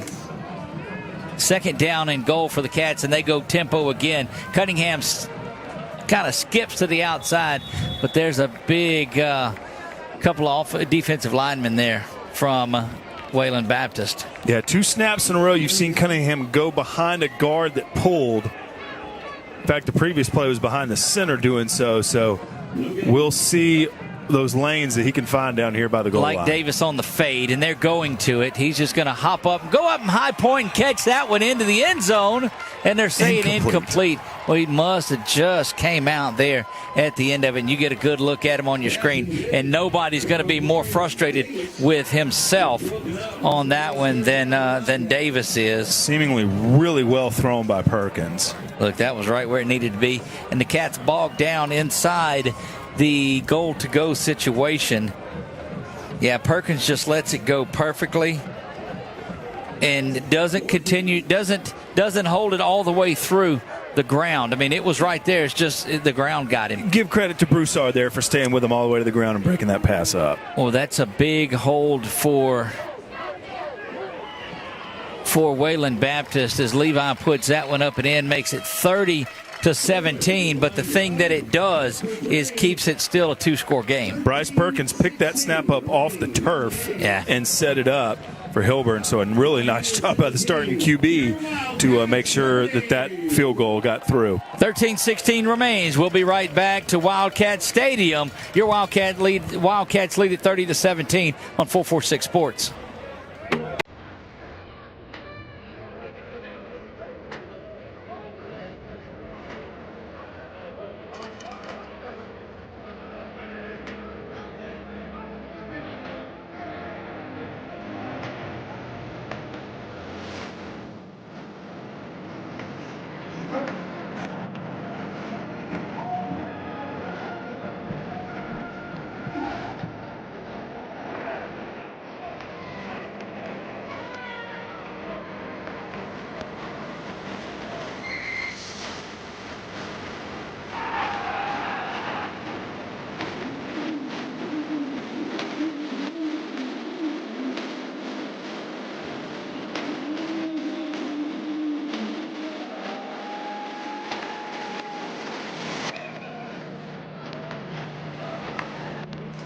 Baker set to tee this one up and put a foot into it. I am Doug Gann alongside of Marshall Leffler, and we are bringing you LCU Wildcat Game of the Week action in the Sooner Athletic Conference. Bobbled kick back there is held onto, and that just seems to open things up along the far side of the field.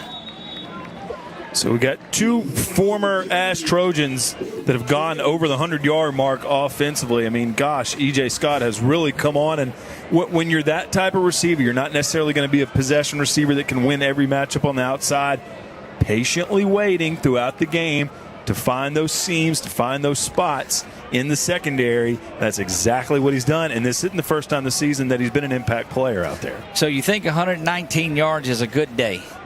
Look, you ask him, he wants about 80 more. He's 150 off of his pace from last year against Wayland Baptist. Don't ask him. He's still hungry. He's got 13:09 left to try to get some more. Hopefully get in the end zone again. Absolutely here. 30-17. Cats would like to add another one, but Wayland wants to do something about that. Snap is back.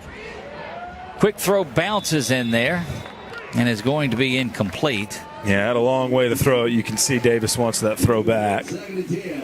Kind of similar to the one to pick Perkins threw early, just didn't put his feet into it. Interesting to see with these linebackers. They're being very particular with when they're applying pressure. 2nd and 10, this may be an opportunity for them to move around a little bit. Jackson makes his way back in on the defensive line, not Coach Jackson from the offensive side. Going to run with it too, and that's Horace who's being chased outside, and will get to the corner. Down he goes. Going to need to get shoved out of bounds, and finally does, out around the 39-yard line, but just a huge play. But it's going to come all the way back. Penalty flag on the field. Hampton got grabbed kind of almost like a horse collar. I'm not sure if that's what they're going to call, but I think that's what happened. We'll go down and get the call once they talk about it, but everybody's come all the way back. Holding. Offense, number 0. 10-yard penalty. Repeat 2nd down. That's Dante Hurt, and the first time really we've heard his name called, and that's the wrong time that you want to hear it, because that was just a big run by Kamadre Horace. But it's the right call. Hampton had his arms outstretched to make that, and literally got jerked back kind of by that horse collar area where they call it. 2nd down now and 15 for the Pioneers. Snap is back there. Good pressure up the middle, but it's because Horace was there for the screen. Good cut. He was so nimble in open field, and look at him go down the field. He's going to get to the 40-30. One man to beat. 10-5, banging around, touchdown. And my goodness, that one goes 80 yards up the middle. And this is not going to be one of those that goes quietly tonight. What a ball game. It was a really good play call. They had 2 receivers in the left slot for what I believe was the first time tonight that they lined up the receivers on the wide side of the field like that. So that's where my eyes were pre-snap, and I bet you there were some Cat defenders that were looking that way saying, God, what are they about to do out of that formation? Well, they threw a screen to the other side, and there you go. Horace had 26 yards coming into that on the ground. He's got 106 now and a touchdown. Goodness gracious. Snapback kick is up, and it is good. Goes up on the hill where it's caught, but that kick is good. 24 for the Pioneers. Wildcats have 30 in this one. We'll be back right after this. You're watching an exciting Sooner Athletic Conference game right here on 446 Sports.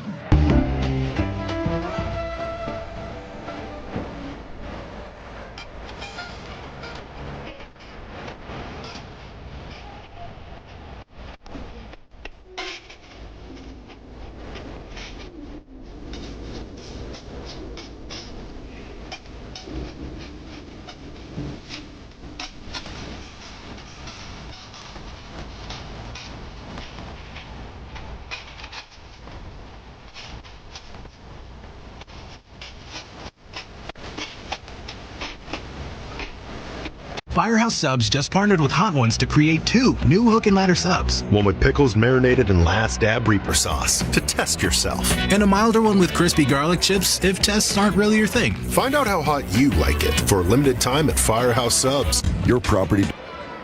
And we are back here high atop Wildcat Stadium. And Marshall, when we talked about this yesterday and the day before, and a little bit of, hey, you come up here in the booth with me. Man, you got indoctrinated with a pretty exciting one. Well, look, it's one thing to watch a game of football. I'm also seeing a chess match between both of these offensive coordinators. This has been really complimentary play calling for both offensive units. Players have done their part, executing.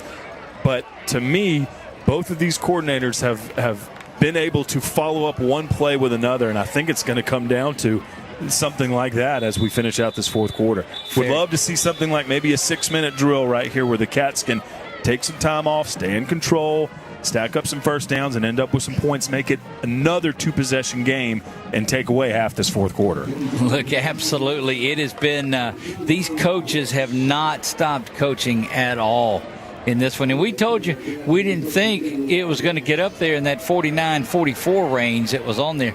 We got a lot of football to go left, partner, and this is This is an interesting one. Yeah, you see in this huddle, Coach McLaughlin, who's mostly let Coach York run this offense, he was right in the middle of that huddle right there, kind of imparting whatever it was. This is a key drive for the Cats. Datelin Cunningham, who has 149 yards on the ground. 4 wideouts in this one. Yep, they go 4 wide trying to spread out, but you still got that 3-4 with a blitzing linebacker trying to cover, and I don't think they believe that the Cats are going to want to throw the ball at all.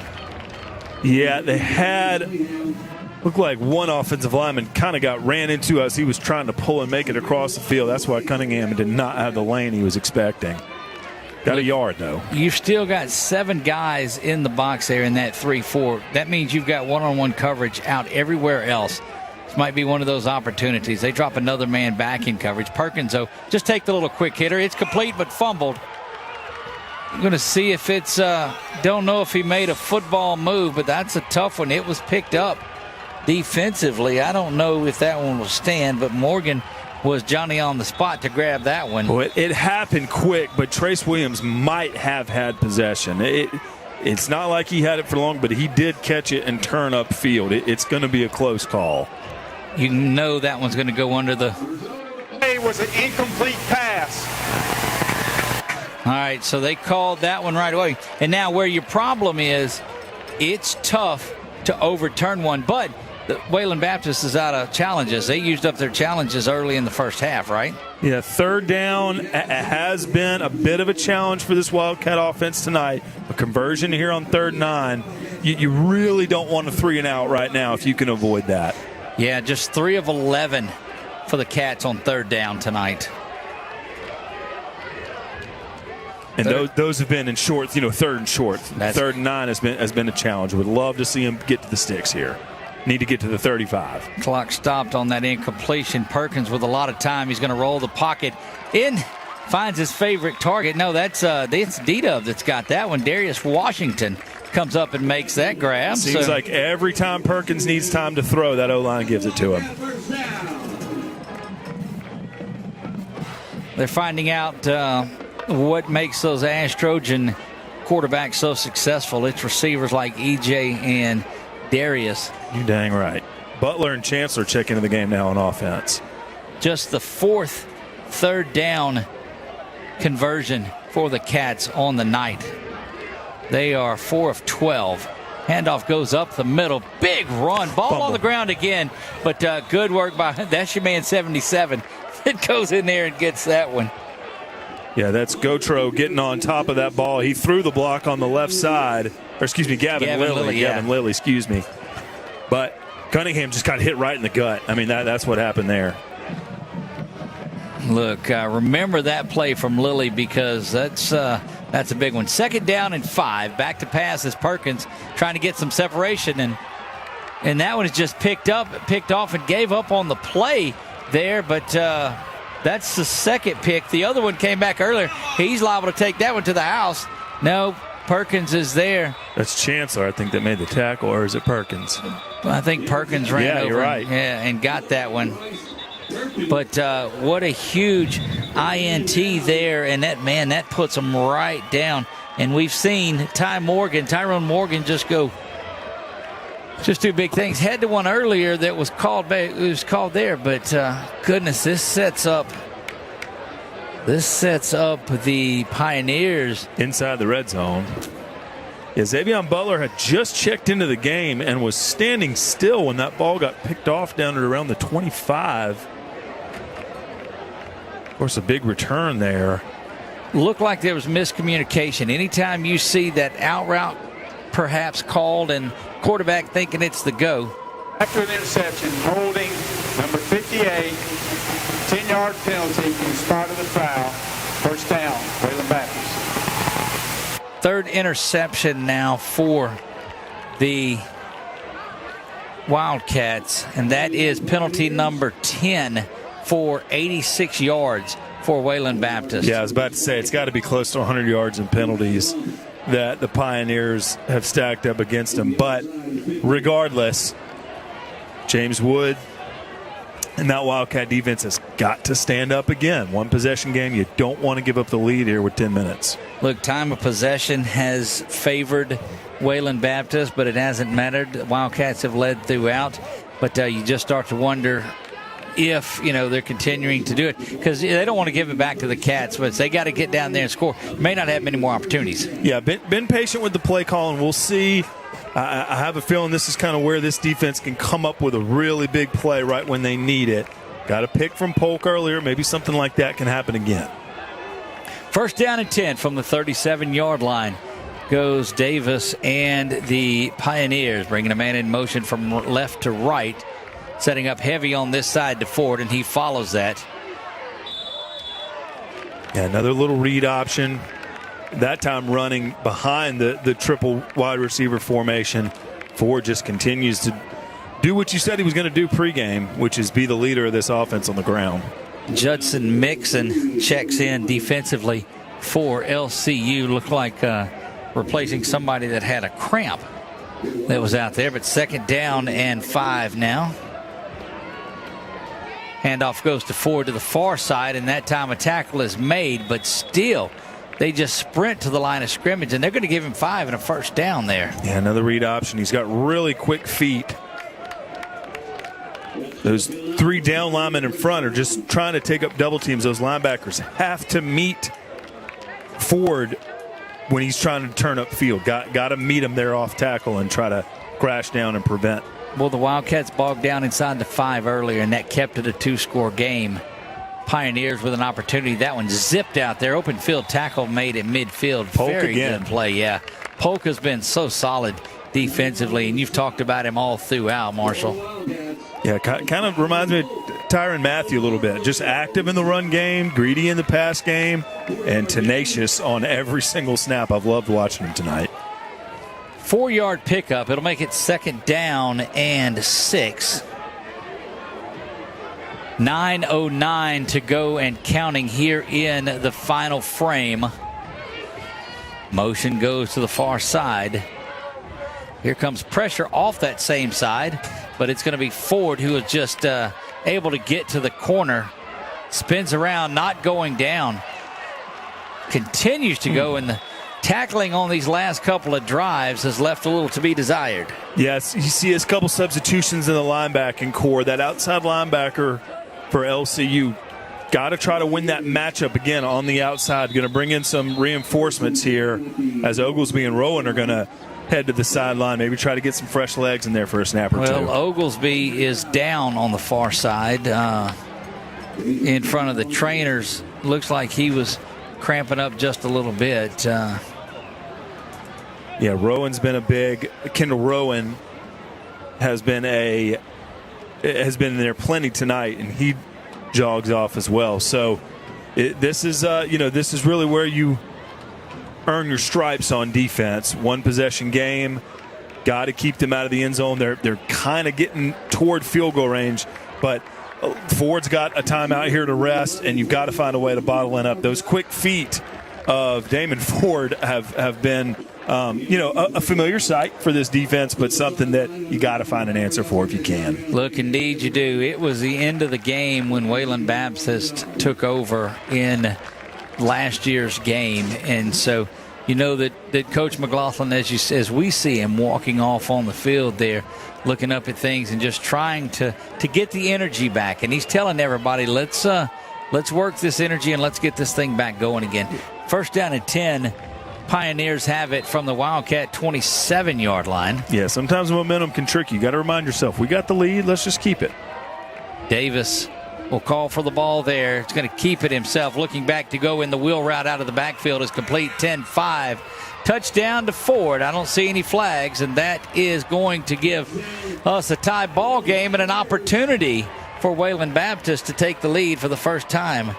Yeah, all the action moving over there to the right side, but despite that, you got to know where number 2 is, and he completely got away free on what looked like kind of a wheel route up the left side, untouched for 6. Yeah, you just hate to see that. Ford now with 59 yards receiving, 2 touchdowns, 111 on the ground in the touchdown. So, look, Damon Ford has just been all that tonight for Wayland Baptist. Yeah, and the play calling chess match continues on offense.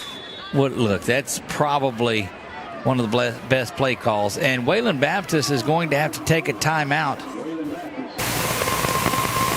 They'll take a timeout on the field before the extra point. Look like they're just switching out. Are they bringing their offense back out? I'm not really sure what a 2-point advantage does with 8:18 left in the game over just kicking for one. But unless you're really trying to do some math. They know they bring the kicker in there too. But you have to call a timeout to do that. And I don't know that. I think you want to keep them timeouts in your pocket. Yeah, may have had a personnel issue or something there. You may have had someone who wasn't able to go on. But anyway, yeah, you'll take a burn timeout if you're an LCU fan for sure. Absolutely. Here on to take the lead for the first time tonight. Snap is back, rolled up. Cat's going to get down there, and the PAT is no good. And I was just about to say that. Look, there's no reason right now to not go all out and not give up this lead. The great job by the special teams to hang in there. So they don't give up the lead. They can take it back easily with a good drive there. Special teams, again, not giving up and winning in the margins. Could be close when you got a tie game like this. 8:18 to go in regulation, dare I say. Wildcats 30. Wayland Baptist 30. Would you have expected anything different from these two teams? Well, look, again, in a game like this, you'll take any victory that you can get on special teams. Cats have been opportunistic. Yes. Getting a 1st and 10 off a fumble recovery and a low snap there. But look, you got to hang in there. That's exactly what they did. Tie ball game. Probably wish you still had that 2-possession lead, but just get it back. Look, there may be another couple of games going on with teams in Louisiana, but I don't think anything's been more exciting than what we have right here. These guys are fighting and clawing. The Pioneers won't give up. The Cats won't give up. Do the Cardiac Cats have another big thriller in them tonight? I think this final 8:18 is going to be pretty interesting. Yeah, have to see if there's anything play call-wise you've got up your sleeve that you've been saving. Cunningham's been reliable. Scott has come on big in the second half. Perkins looks poised in the pocket, but can they avoid a 3-and-out? Take some time off the clock, and ideally you want a touchdown and an extra point instead of a field Kick goal. is going to make its way back into the end zone, and might would have thought about staying back there with it. It comes out to the 25 anyway, trying to make something happen. But I'm telling you, that's tough to run back, grab one in the end zone, and come out with it. Yeah, deepest kick of the game, and both teams are going to have to watch out here with these physical ways these plays are ending. We've not seen any hesitation for personal foul flags to fly, so got to make sure that you're not on the wrong end of that. Take a look at some of the leaders we talked about. Perkins, 15 of 27, just 4 yards shy of 200. Dateland Cunningham, 27 carries, 155. All that is about 5.7 a clip. He's got 2 on the ground. Johnson has 1, and Perkins has 1 on the ground. 4 rushing touchdowns for the Cats in this ball game. Washington's got a lot of room on the wide side of the field. Play action, or the handoff's going to go up the middle, and that Pioneers defense had him stopped initially, but falling forward for a pickup of 2, and that was a lot of running and pushing for 2 yards. A lot of you can do here with 2nd and 8, so really manageable. Got your whole playbook. Try to get a little bit closer toward the 40-yard line. Keep those chains moving. Keep possession of the ball. Boy, no safety over the top and solo coverage on the far side. They're going over the top, too. EJ's open. EJ's got it out to the 43-yard line. EJ Scott. So sure-handed. Perkins saw exactly what you did. Made the Pioneers pay. Out inside Wayland Baptist territory. Clock's running. First down and 10 now. 7:22 to go in a tie ball game here in the 4th. Handoff goes to Dateland. He's going to push forward for a couple, and here it is, 2nd down and 8 once again. A little bit of hesitation from Cunningham trying to find a hole. Could have just gone at that full speed. But again, 2nd and 8, 2nd and 7, you can work with this. Look, this is a thrilling time on campus. The Wildcat fans are enjoying a good one in the home opener for the 2025 Wildcats. 6:51 now to go in this one. Perkins getting pressured, got to step up. Stead dumps off the screen and a lot of running room. Datelin to the 20, banging around and knocked out of bounds inside the red zone. It'll be first down and 10 from the 18-yard line. Got a man down for LC. Downfield block and an O-lineman. Flag on the play, too. They're calling motion, it looks like, and that'll bring it back. Yeah, Chancellor moved kind of out of that H-back, blocking back position over to the... Number 7, too many men in the backfield. 5-yard penalty, repeat second down. So Chancellor moved over to tight end outside of Lilly, and Lilly, you could say, was a step back, and it did look that way pre-snap. I don't disagree with that call. Look, and the officials have been right on that all night long. But I believe that's the first time that Chancellor has covered up Lilly on the right side in that formation. So a little bit of an adjustment for this offensive squad to kind of get that pre-snap alignment the way it's supposed to be. Well, Coach Ben is not happy about that. He's talking about he's pleading this case here like a baseball manager. He's out there. He's saying, wait a minute, my guy was right here. Look, if anybody knows the offensive side of it, it's the head coach for the Wildcat. All-time passing leader here. Banner hanging down underneath there, but I don't think he's going to turn his mic off, and that's what looked like the Snickers commercial, didn't it? A little bit. Well, regardless, you've got, great play call and great execution, so it's something that you can keep in mind if you need to use it. Again, Garrett Chancellor's been in that spot. Xavier Jackson was huge, number 89, all in the first half, making key plays, kind of pulling, wrapping, peeling around, and picking up pressure. But for the most part, Garrett Chancellor's kind of taken his place there. The long snapper, he's been able to do some things all over the field tonight. But we'll have to keep an eye on that personnel grouping here with the last couple drives of the game. Look, Coach Ben is adamant about what he saw and what he called and what happened out there, and not going to get anything overturned there by any means. But he's out there fighting for his Wildcats without a doubt. The way that really both teams have leaned on a couple different guys offensively, breaks like this are key. If you can get Cunningham, kind of get his heart rate down to where he's feeling fresh. Same thing with Scott. He's ran a mile here in the second half. Can you get those guys fresh enough to make plays when it counts here in the fourth? Datelin Cunningham, 29 carries, 159 on the ground. E.J. Scott, 9 catches, 147. Johnson's added 44 on the ground. Amarius Davis has added 55. D-Dub has got 24 along the way. Big offensive night for the Cats. 30 points they've put up, but they've given up 30, and this is crunch time here. Second down and 13 following the penalty. Perkins calls for the ball. Play action. He's got an out and up off the far side, and it pulled in and complete. And look how fired up D-Dub is. Boy, Darius Washington. That pre-snap alignment has left Darius Washington with a lot of room on the wide side of the field. He finally took advantage of it. Great play call, great execution. D-Dub looking big over there. Snap is there to Perkins. Cunningham's got it off tackle, heading to the inside. That ball is not to his second fumble on the ground. It's scooped. Oh, and this could get ugly here. Linebackers off and running. They're to the 30. Flag down. 20. It's going to come all the way down, and another flag is down. So much ado about nothing. Marius Davis was on top of that ball and somehow did not come up with it. And that's at least the second time Cunningham's fumbled after just getting hit right in the gut. Yep. Didn't lose the first one. This one he did. We'll have to get it settled out.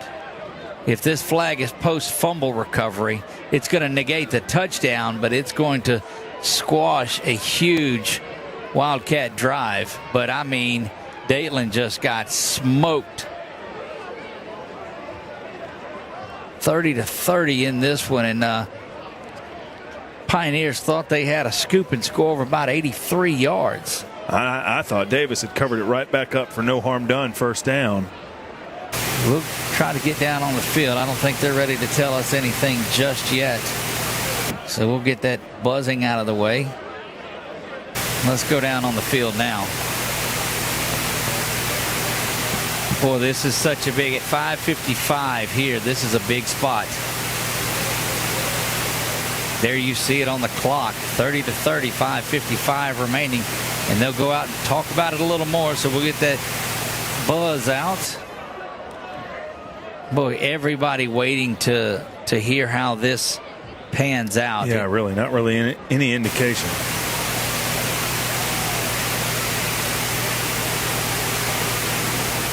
Personal foul, blindside block, 71. LC. We're going to take it on the try, on the kickoff. So that is a scoop and score for the touchdown. They're giving the touchdown because the blindside block was afterwards against LC when they were going down. But put that one on the board. It is 36-30. Goodness gracious.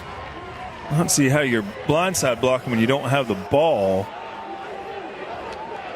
If you're LC, you don't have the ball, so you're trying to make a tackle. You're not necessarily trying to block anyone blindside unless he did just make illegal contact away from the play, which is likely what happened. Well, you figure that could have been a 14-point swing. Dayton was making his way into the end zone, or was getting down that way and just got stuck. That kick is up, and it is good. A 7-point lead in this one. We're going to take a moment and catch our breath, but that was a big turning point in this one. 37 for Wayland Baptist, 30 for LCU. We'll be back right after this.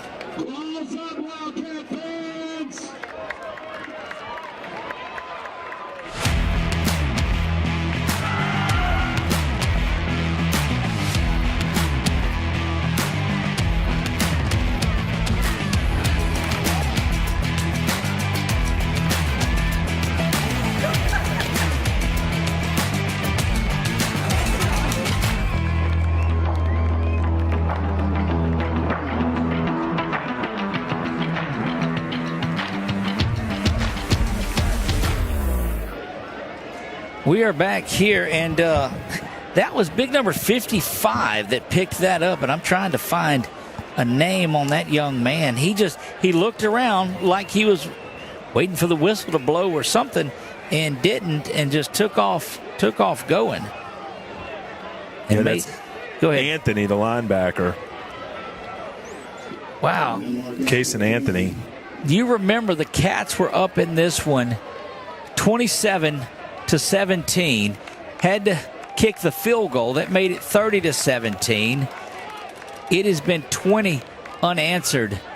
3 touchdowns in a row for Wayland Baptist, and they've not only tied it but took the lead, and they'll kick off from the 50-yard line. Yeah, and without a crystal ball, you got to think LCU on their way down to score themselves before that fumble falls on the turf and goes back the other way. But that's all over. You've got to respond. You can easily tie or take the lead with just one good drive, so you've got to do that right now. You'll probably get a touchback. So it'll be on this offense to answer. Not hard to do. Just do what you've done 4 times already and get in the end zone. And, again, you can tie or take the lead easily here. You got your entire playbook. You've got your entire 2 deep. Just get it done. The hard-hitting Wayland Baptist team has forced 2 fumbles on there. And my goodness, you look around at this defense that was out there. Case and Anthony gets that, picks it up, and you saw when he was running, he's like, did they blow the whistle? And everybody was telling him to keep going. And he had actually picked one up earlier in the game that had been blown dead. But Coach McLaughlin was the man in the middle of that huddle right there. So we'll see if this offense responds. Got him stacked in tight. Perkins pressure off to the right side. Now play action. He's going back up over the top.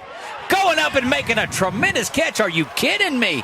That is Omarius Davis. He says, let's go get that. Every time they've brought the formation in deep, bunched it up on the tackles, they've thrown the ball vertically. Sometimes they've succeeded, sometimes they haven't. That's a great play on 1st and 10. Look, that opens up things and gets them back close to where they were. They're trying to go get this thing right away. And who said this wasn't going to end up in a 40s game like it did last year? Perkins has it. Handoff, left side, getting to the outside, and they got Johnson in there who spins around now. And that is Johnson. Jatarius Johnson has replaced Dayton in this one just for a little bit. Followed up pretty much every big pass play with a run just like that. Good execution again. First down and 10 now. Handoff goes back to Johnson. He's trying to break through the middle, and they just catch him. That'll make it 2nd down and 8. They'll give him 2 yards on that one, maybe 3. Had Chancellor try to race back into the formation to try to be a lead blocker there. They got a few yards. We've seen a lot of 2-yard gains on first down. There's a lot that the Cats can do here after this.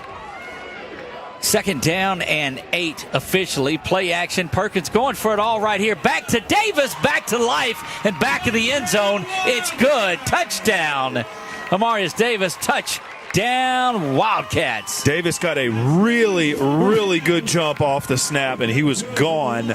He had his man beat as soon as that ball was snapped. Really great timing from Perkins to Davis. I'm curious to see if they go to tie or try to take the lead here. Now, they've got Hilborn out there, and they'll try to tie this thing up because their defense has not been bad in this.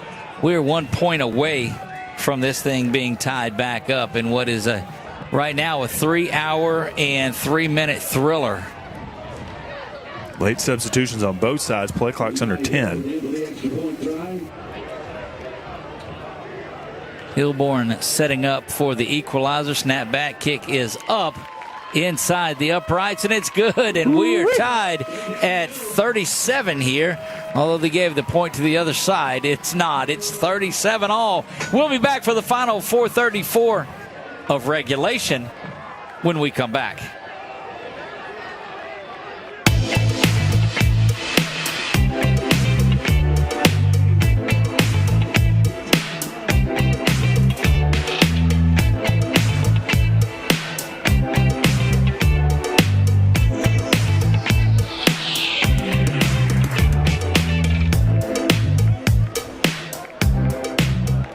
In Central Louisiana, you might see me at the ballparks or soccer fields, or we might cross paths at the grocery store. I'm your local Farm Bureau insurance agent, your local expert when it comes to protecting what you love and depend on. I'm Jason Hall. Learn more about how Farm Bureau insurance can save you time and money. So talk to Hawk at 318-791-HAWK and let me help you protect your biggest investments. Real service, real people. Farm Bureau Insurance. And we are back here, Wildcat Stadium. Doug Gann and Marshall Leffler, 446 Sports. Big shout out to the Convergence Media Department here, Jeff Young and crew getting things done. That one's going to bounce around and out of bounds. It goes, and it'll be 30 yards from the kicking spot. And that's probably the worst thing you wanted to happen. Yeah, I had a good day off the tee for Preston Baker for the most part, but pushed that one a little bit off to the left. I have no reason to believe that Damon. Go ahead. Yeah, no reason to believe that Damon Ford's not going to be a big part of this play calling series right here. So you got to find a way to stop him. You remember the last time out, they throw that wheel route to him out of the backfield, and he goes down and scores. 18 rushes, 111 yards and a touchdown. 3 catches, 59 yards and 2 touchdowns for Damon Ford on the day. First down and 10 from the 35-yard line.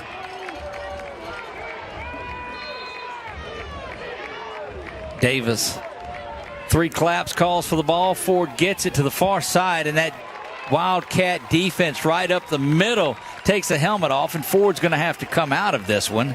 And that was 47 for the Wildcat defense. That was more Leday. Yeah. Read option again. Quarterback should have kept it. Great job by the D. Loss on first down. Love it.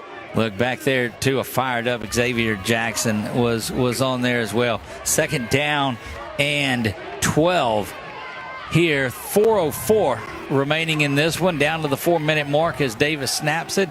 Pressure up the middle, screen set there, fighting off of a block, and the Cats come up and get him.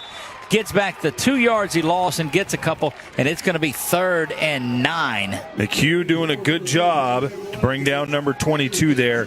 Got to stay home on 3rd down. Play discipline. Just get one stop here. Leave it at 3rd and 8. Look, Horace is back in there, and you know he's been a monster. What he's done. 3 catches, 87 yards, 5 rushes, 26 yards. Just seems like big plays follow him. 2 to the top, 2 to the near side. Here comes pressure. The blitz is on. Picked up there. Knocked around. Big time shot coming up and dislodging the football right there. My goodness. The play that was made by Brandon Johnson III. Boy, let's give it up for the home crowd here. The stadium was rumbling for the first time tonight. They needed that juice on third down. They got it, and the punt team is out. Look, Darius is coming back out there now, and you got the number one thing you do. You're not thinking return. You're thinking secure possession, the football. Yeah, 3.5 minutes just about. Only need 1 point, so just keep on to the ball. Snap is back. Kick is up. It's a high one. Just fair catch that one and leave it alone. He grabs it at the 18-yard line. D-Dub twisting around. Go down. You just... Somewhere, Nick, my broadcast partner for Ash, is watching this and say, what do you mean go down? You want him to run. I am not the most conservative. Things getting just a little chippy down there. And just on you got a cat down on the ground. Looking around, might be. That might be Washington. Yeah, it might be because they fell on him pretty good. Holding on to his lower body as they were trying to bring him down.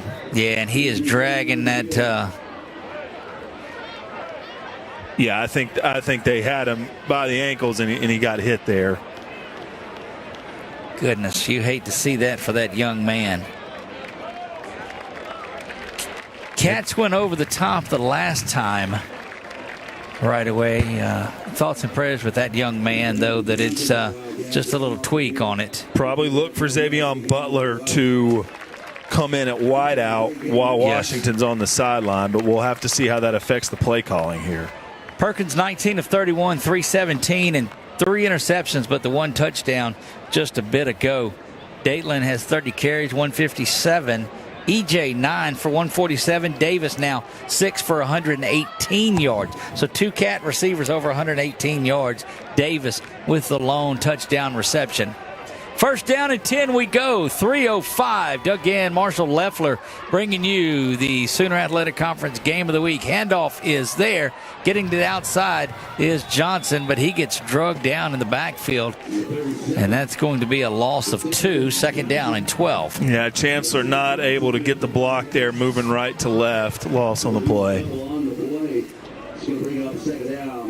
Looking to the far side. So Davis is the receiver to the near side. Should be Butler at the top. Butler, yeah. So Xavion Butler there at the top. He had an 81-yard touchdown reception that got things fired up in that game at Langston a week ago. Here in the final 2:30. He's got a one-on-one on that side. Play action there. They'll go back. He's got to spin the pocket. He's got man coverage. Stop route is complete out to the 49-yard line. Down he goes. No, still on his feet. Slung down out of bounds. And that's just a huge play, and look at him pointed out. And that might be the second or third time this game, Doug, that you've pointed out somebody who was just about to have an impact play. Keep it moving. Just over 2 minutes left. Keep going, they do, and Perkins doing a good job. I think that's the best thing that can happen for the Cats is they're about 10 seconds shy of that 2-minute timeout. We'll see if Coach Ben wants to take them to it, and he will. High fives all around, and the 2-minute timeout is on the field. We're going to take it back with them, but you come back for the most exciting 2 minutes that you've seen in the Sooner Athletic Conference all season long. I am Doug Gann. That is Marshall Leffler. We'll be right back right after this.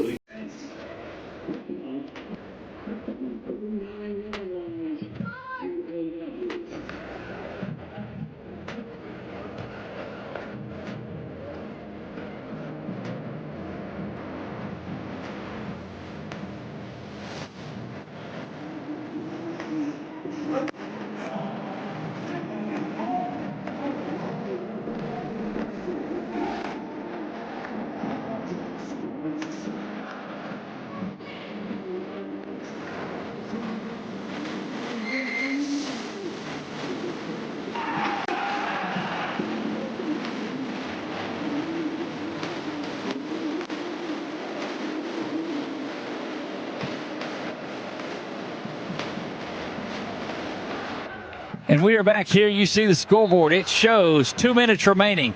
It shows LCU 37. It shows Wayland Baptist 37, and my goodness, what a ball game this has been. Perkins comes back out. He's got Johnson in the backfield.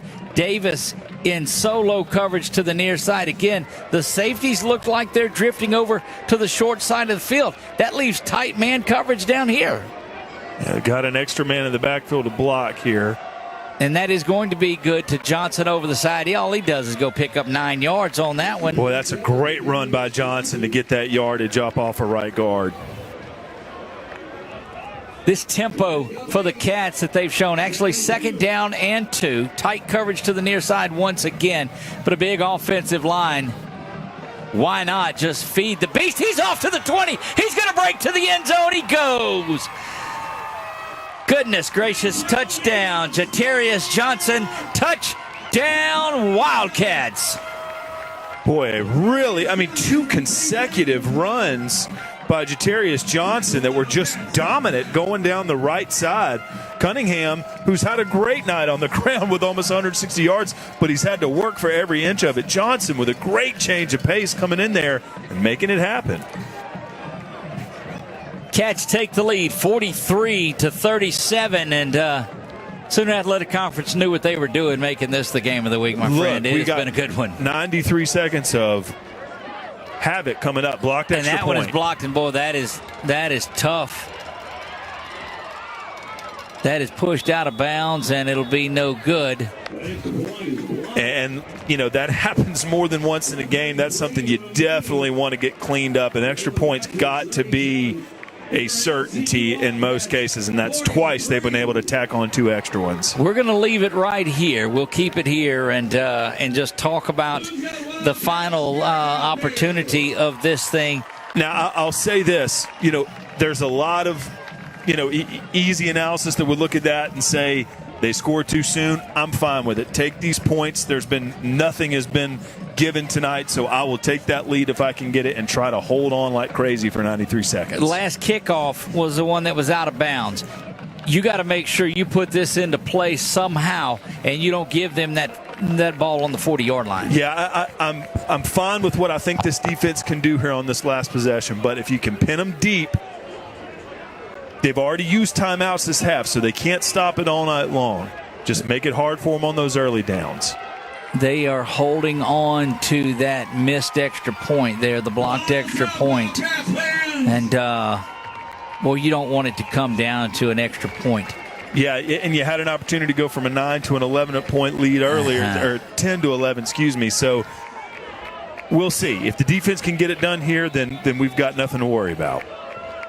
43-37, a minute 33 to go in this one. Cats set to kick it off. Foot to ball, sends that one deep to the 5-yard line. A fair catch is called for and made, and that's pretty wise. You do not want anything bad that can happen. I don't see Wayland changing their play calling a lot. Now, if the clock gets below 40 seconds and you've really got some urgency there, perhaps. But if Ford can continue to move the chains, they haven't had to rely on Davis too much. He's got he's got some passing attempts, but hasn't necessarily had to make the plays with his arm. Got a lot of run after the catch. Cats led a week ago 31-24. Similar drive was getting set up that would have tied it. It was an interception that sealed it away. Do the Cats have that in them tonight?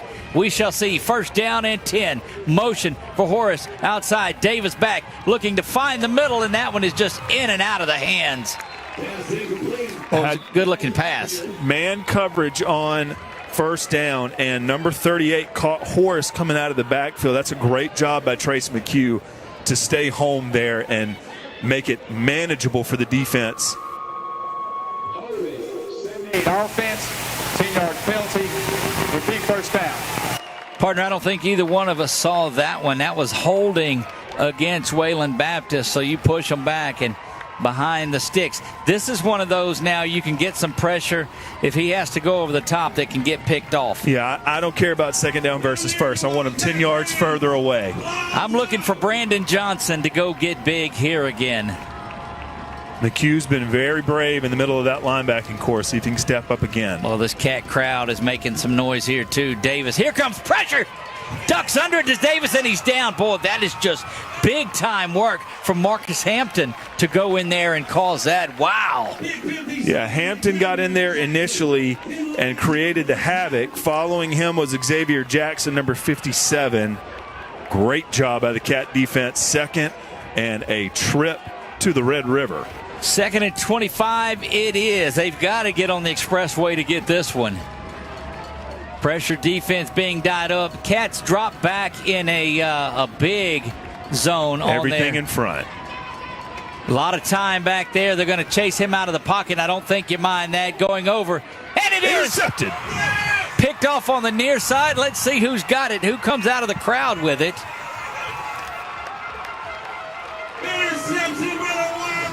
2 weeks in a row the Cats do it, and he's still. That is 21 that's got that one. Your man Colin Polk, who has just done big work. Give him the game ball. Without a doubt. He has owned it tonight. And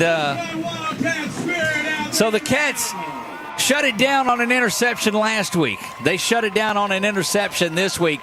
Cats are going to move. What are they moving it? So they made the first down signal. LCU's keeping the ball. Look, that's a coverage interception. That defensive line was absolutely in the middle of that play. So shocked there wasn't a holding call down there at the goal line. Well, you chase Davis out of the backfield now, and it's victory formation for the second week in a row. And this is one of those, Perkins, that likes to grab that. 43 points for the Wildcats, 43 seconds to go on the. Look, and they've got EJ, and they're going to call. Got a flag. Too many men in the backfield. Yeah, there's a lot of them back there. Perkins doesn't go under center even for the victory formation, but. Offense, 5-yard penalty, first down. Cats are going to move to 2-0 in Sooner Athletic Conference play, setting up a big matchup against powerhouse Hardin-Simmons a week from now in Abilene. That is a 1 o'clock kickoff, and we'll bring you all of it here on 446 Sports. Check your LC Wildcats athletics page for the link, but you'll have it on all of our normal social media sources. Wayland Baptist won this game by 5 at their field last year, and it looks like Cats are going to take a 6-point victory, returning the favor on the return trip. And golly, Doug, did we talk about resiliency? But that's what it took. Good grief. It took an amazing interception with 30 seconds left because this offense for the Pioneers was coming. Look, they were doing it. It was another big interception. It was pressure defensively. Man, it was a big one here. Down to 10, and they'll snap it one last time. No, they don't need to snap it either. It's under the play clock. So that's your ball game. Cats win. Cats win. They'll go to 2-1 on the season. 2-0 in Sooner Athletic Conference play. The game of the week that they picked certainly materialized into that one. We're going to take a quick break. When we come back, we'll wrap things up. Don't go anywhere. The Wildcat Wrap-Up Show is coming in 60 seconds on 446 Sports.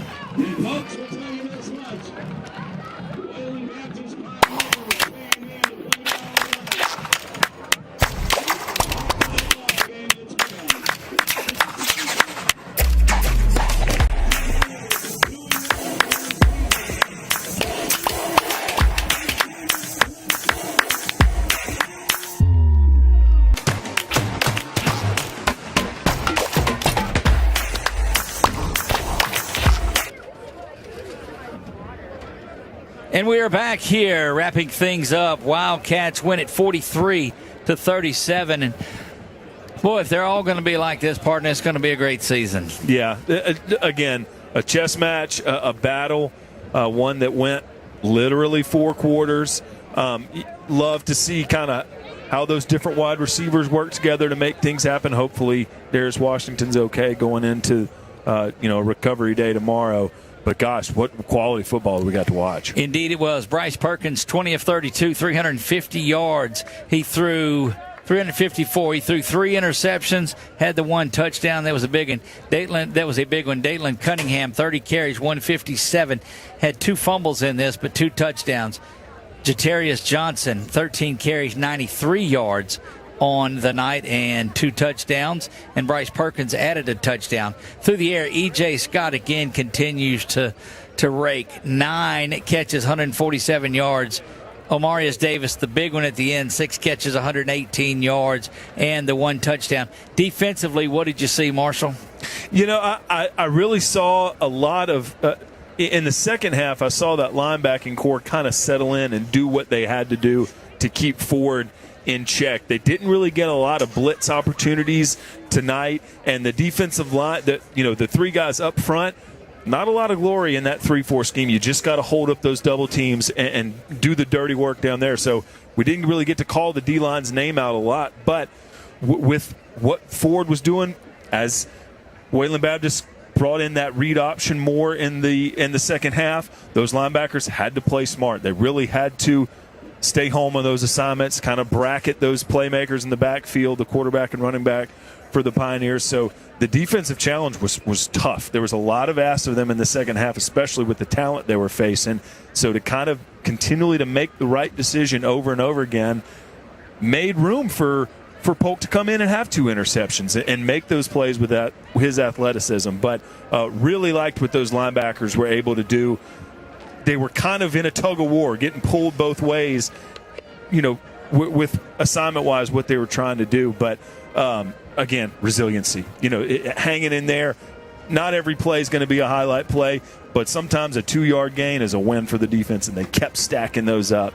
Shows on the scoreboard. There you see in our final shot is Coach Ben, and just you saw when he turned around this way, he had a big smile on, and that's what you want to see. He is proud of the fight of these cats. Proud of the fight of all of the crew that helped put all of this together, too. It has been a tremendous job at Convergence Media Department here at Louisiana Christian University. Big shout out to Dr. Mark Johnson, who made it here at halftime and visited with us here. That's going to wrap things up. For Marshall Leffler, I am Doug Gann. God bless you all, and good night.